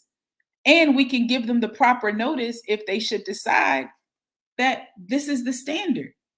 And as I mentioned earlier, it's only one option, right? Period. That's just what we have to do when we are creating space for ourselves. We want to determine which elements of our life make us happier, and then which elements of our life make us sad. Really list it. Pay attention to your gut. Your gut is your central intelligence location on your body. When you start to feel those gut feelings, ladies, we know that's our true intuition. Stop dismissing the red flag or the gut reaction to accommodate your environment, but instead accommodate your gut. Require that your environment accommodate your instinct, and go where you are cherished. Go where you are valued. Go where you are celebrated. Go where you are allowed to rest. Go where you are allowed to rest, where you aren't required to hold up the armor all the time, right? Go where it can be ease available for you, and be okay with that. In some instances, guys, if you're the first person breaking through, then you may have to reacclimate your children to what an eased environment looks like. You may have to reacclimate your relationship to what ease looks like between the two of you in communication, right? But these are the candid conversations. I've always been intrigued. I've been, around so many successful, amazing people for such a long time. And I'm blessed to have the amazing friends that I have. And I always pick on them in the beginning of their transformation, because that's when they start cutting everybody off. It's like, you got to go, and you got to go, and you got to go. When you've been in this thing for a long time, you can't go through life slicing people, right? It's just, that's as bad as pre-healing. I guess, like, you're kind of healed, but you're kind of still not healed. You're moving around in a very fragmented way. What you really have to do is give people an option to choose. Give them the ability to choose. Hey, I'm going on a journey. I've decided that there's more for my life that I desire. I've decided that as I proceed through life, I don't want to do it in a heavy and hard way. I've decided that what I owe myself, what I owe this one body that I have to maintain and to honor, is the ability to feel my full feminine self. I don't have to grind. I'm grateful for an acknowledgement that grind is mental, because you can still be a full feminine woman and not have to carry the masculine traits for success and ambition. They literally refer to wisdom in the Bible using the word she. We are wise. We are innovative. We don't have to grind and hustle like a man. That's probably 8 of my 15 pounds of the fibroids came from me grinding like a guy. I don't have to grind like a guy to be as successful as I desire to be. I just have to align. It's through alignment. Alignment is magnetic because, again, purpose and covenant. When you think about the fact that all of us don't have a lot of different things to do, we just have what we're supposed to be doing in our lives, whether that's through motherhood, through profession, through marriage, through community, through whatever work it is. We have an assignment, right? Then why busy ourselves with the heaviness of reckless activity or irrelevant activity? Why not just align? And so this is when I want to get into my last point in the presentation, which is vibrational misalignment. This is how you can identify if the environment does no longer serves you. You notice dysfunctional energy. You notice, there were instances as I was building businesses and I would work with different teams and we couldn't get it right. Like team couldn't get right? It was because that environment expected more empathy from me as a leader, and the healed Q Nicole expected results. And I wasn't asking and paying, right? Like I couldn't do that anymore. I couldn't go to you and say, oh, can you please get this done for me? And I really need it. No, the people pleasing, when I healed, so did people pleasing. And so now we're dealing with each other on checks and balances. You have a job. I have a project. We have to work together, and we should expect each other to be holding each other to the highest standard. Those environments of confusion. Girl, can you believe he said this? Let me tell you, confusion. It started to really irritate my nervous system because it made me realize that I was walking in a loop, trauma bonding with all of these different people. And then by the time I got off the phone, I'm like, what am I supposed to be doing again? Vibrational misalignment, stomach and gut pains, quality of mood shifts, distraction from God, honoring yourself and goals. And most importantly, really identifying that you have negative patterns. That's when you know you're not vibrationally aligned. But when you are vibrationally aligned, baby, it's magic. It's magic.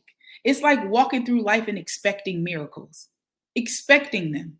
And miracles aren't always gigantic and huge. Knowing how to manifest and create small moments of me and God did this, the universe and I did this.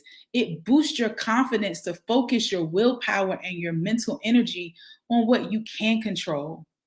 And so departments of concentration, determine where you need to concentrate. As you unheavy, this is a part of the process. Everything is not assigned to your life. Every problem is not yours to solve. Put the cake down, right? And have an entry form. Should I involve myself in your problem? Let's go through these steps first. Do that for yourself. Protect that little girl who wants to save everybody so that the woman can be preserved, right? Protect the woman who wants to be a hero for everybody so that she can be a hero to herself. Differentiate between assignments and attachments. One will drain you, the other one will fuel you. They're very simple. You'll notice it. I tell people I haven't worked a day in my life since 2014. That was when I left corporate America. I haven't worked because every day has truly been a part of my assignment. And a large part of my assignment was to heal because God's most precious commodity are his people. And when we are unhealed, we bleed on people. And so healing was a priority for me before I became a wife, before I became a mom, before I became or fully embraced my role as a leader. I wanted to be healed because everyone thinks that you can measure success or quality of a person by financial standards. No, it's based on their character and their compassion and their kindness. That's what it is, right? And so you also want to then create life support systems for your best life. How many of you guys enjoyed this presentation? Let me hear a little feedback in the chat. We want to give some opportunity for some Q&A, and I certainly want to share with you guys some information that we have. However, I want to hear from you guys. Absolutely. Speak that. Being his helpmate, help things align so that he can do what he does. I can do what I'm meant to do with as minimal stress as possible. Before I got married, someone told me that the enemy's biggest job is to create division. And when you realize that partnering with someone in life means to bear their energy and they bear your energy, then this soft life, ladies, it's not just for us. It's for them too. I can't tell you how many men come up to our company or to our various pop-ups and share with us the wellness and health challenges that they're having. They're suffering in silence. And I know this is the night for the ladies, but they're suffering in silence because they don't like doctors and they can't be considered not strong. And so when we heal the home, we heal the family, we heal the community. We give our children an opportunity to be, and we give others an opportunity to be well. What are some other ailments we are experiencing that CBD can assist with? That's such a great question. So CBD helps with a lot of therapeutic challenges like insomnia or anxiety relief, depression. CBD actually is a natural mood elevator. Unlike THC, CBD is an appetite suppressant. So ladies, if you're still keeping it right and tight throughout the summer and you want to enjoy something that gives you a little mellow mood, but you don't want the munchies, CBD is a phenomenal cannabinoid that helps with giving you those vibes for sure without the munchies. CBD also is anti-inflammatory. So it helps really soothe your skin. If you have any sort of like topical skin challenges or even just a desire to have better quality skin, CBD works very well both as a face serum, healing wounds. We have a number of parents who use they actually take their hair and beard oil and they use it for their children to kind of like deal with their wounds so that you're able to really help with those types of repairs. And then CBD also helps with, again, pre and post diabetes, hypertension, muscle relaxation, libido boost. Okay. Feeling a little bit of a Sahara desert. You need a little pick me up. You know what I'm saying? CBD tincture, CBD gummies are great for that. Just so you guys know, when you consume CBD or any sort of cannabis, the fastest way that it normally absorbs or it reaches your body through the fastest absorption is through smoking it. The second fastest way is through tincture. And so there are a lot of various benefits to using tincture for social activity. Let's just say you have social anxiety, you don't like alcohol, you may enjoy tincture or a gummy. Again, if you're wanting to kind of like relax so that your body can relax and prepare for the mood and prepare for intimacy, then CBD assists with that. It also assists with cognitive function. It really helps you to focus. I mean, CBD is pretty amazing, which is the reason why we grow it on our farm. We grow it on our Tuscarora and an African-American legacy farm in Eastern North Carolina because we love the major benefits. Someone says, are there other self-care techniques you've tried along with the CBD products? All of the self-care techniques that I've tried outside of some of the creative ones that I've mentioned have been exercise or athletic, like any sort of like physical regimen, surrounding that. So one of the things that I love is joining challenges, physical wellness challenges, because with CBD helps as a muscle relaxer. It also is an adaptogen, so it helps muscles recover.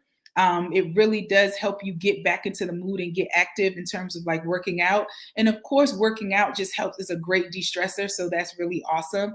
But I will tell you that my main CBD regimen, my daily regimen is through visualization and journaling. Every day, before I start my day, I spend 45 minutes prayer and devotional, visualization, and journaling. And in that time frame, there has been a lot of cannabis consumed. And the process helps me to go here before my day starts so that I can really impress upon my traumatized mind. Every 11 months, they say that we're recreating ourselves. So I would try to impress upon a new visual for my life, and that's the way that I incorporate it. So I do believe that journaling and the psychoactive benefits help a lot. CBD seems to be everywhere. If you're looking for local CBD, where should you look? You can look at, you can go to your local grocery stores. You can go to a variety of stores. I will tell you that what's most important is the source. Our company is seed to sale. So I obviously will say you should go to our website. You should benefit from the opportunities that we're going to make available tonight and get the shipping, because you'll know it's coming directly from a farm.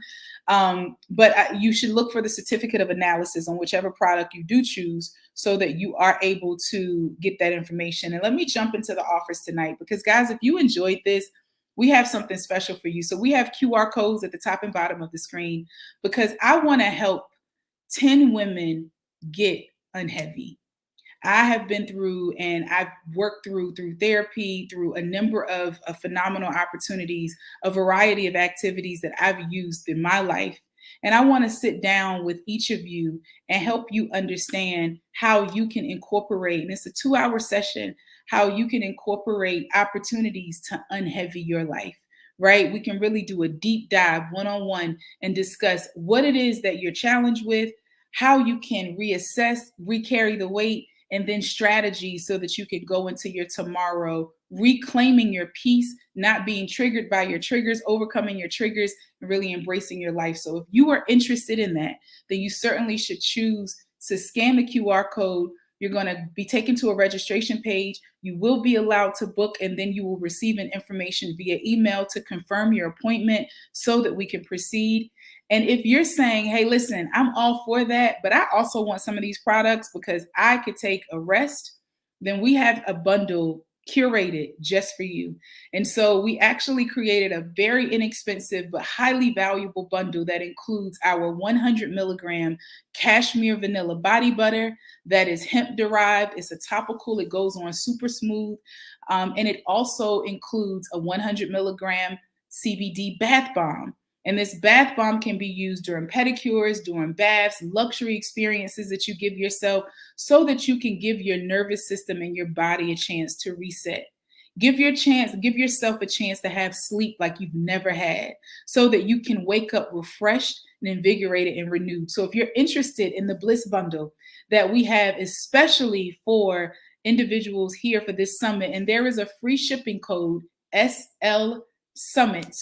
SL Summit is the free shipping code. You can choose the QR code at the bottom and scan there.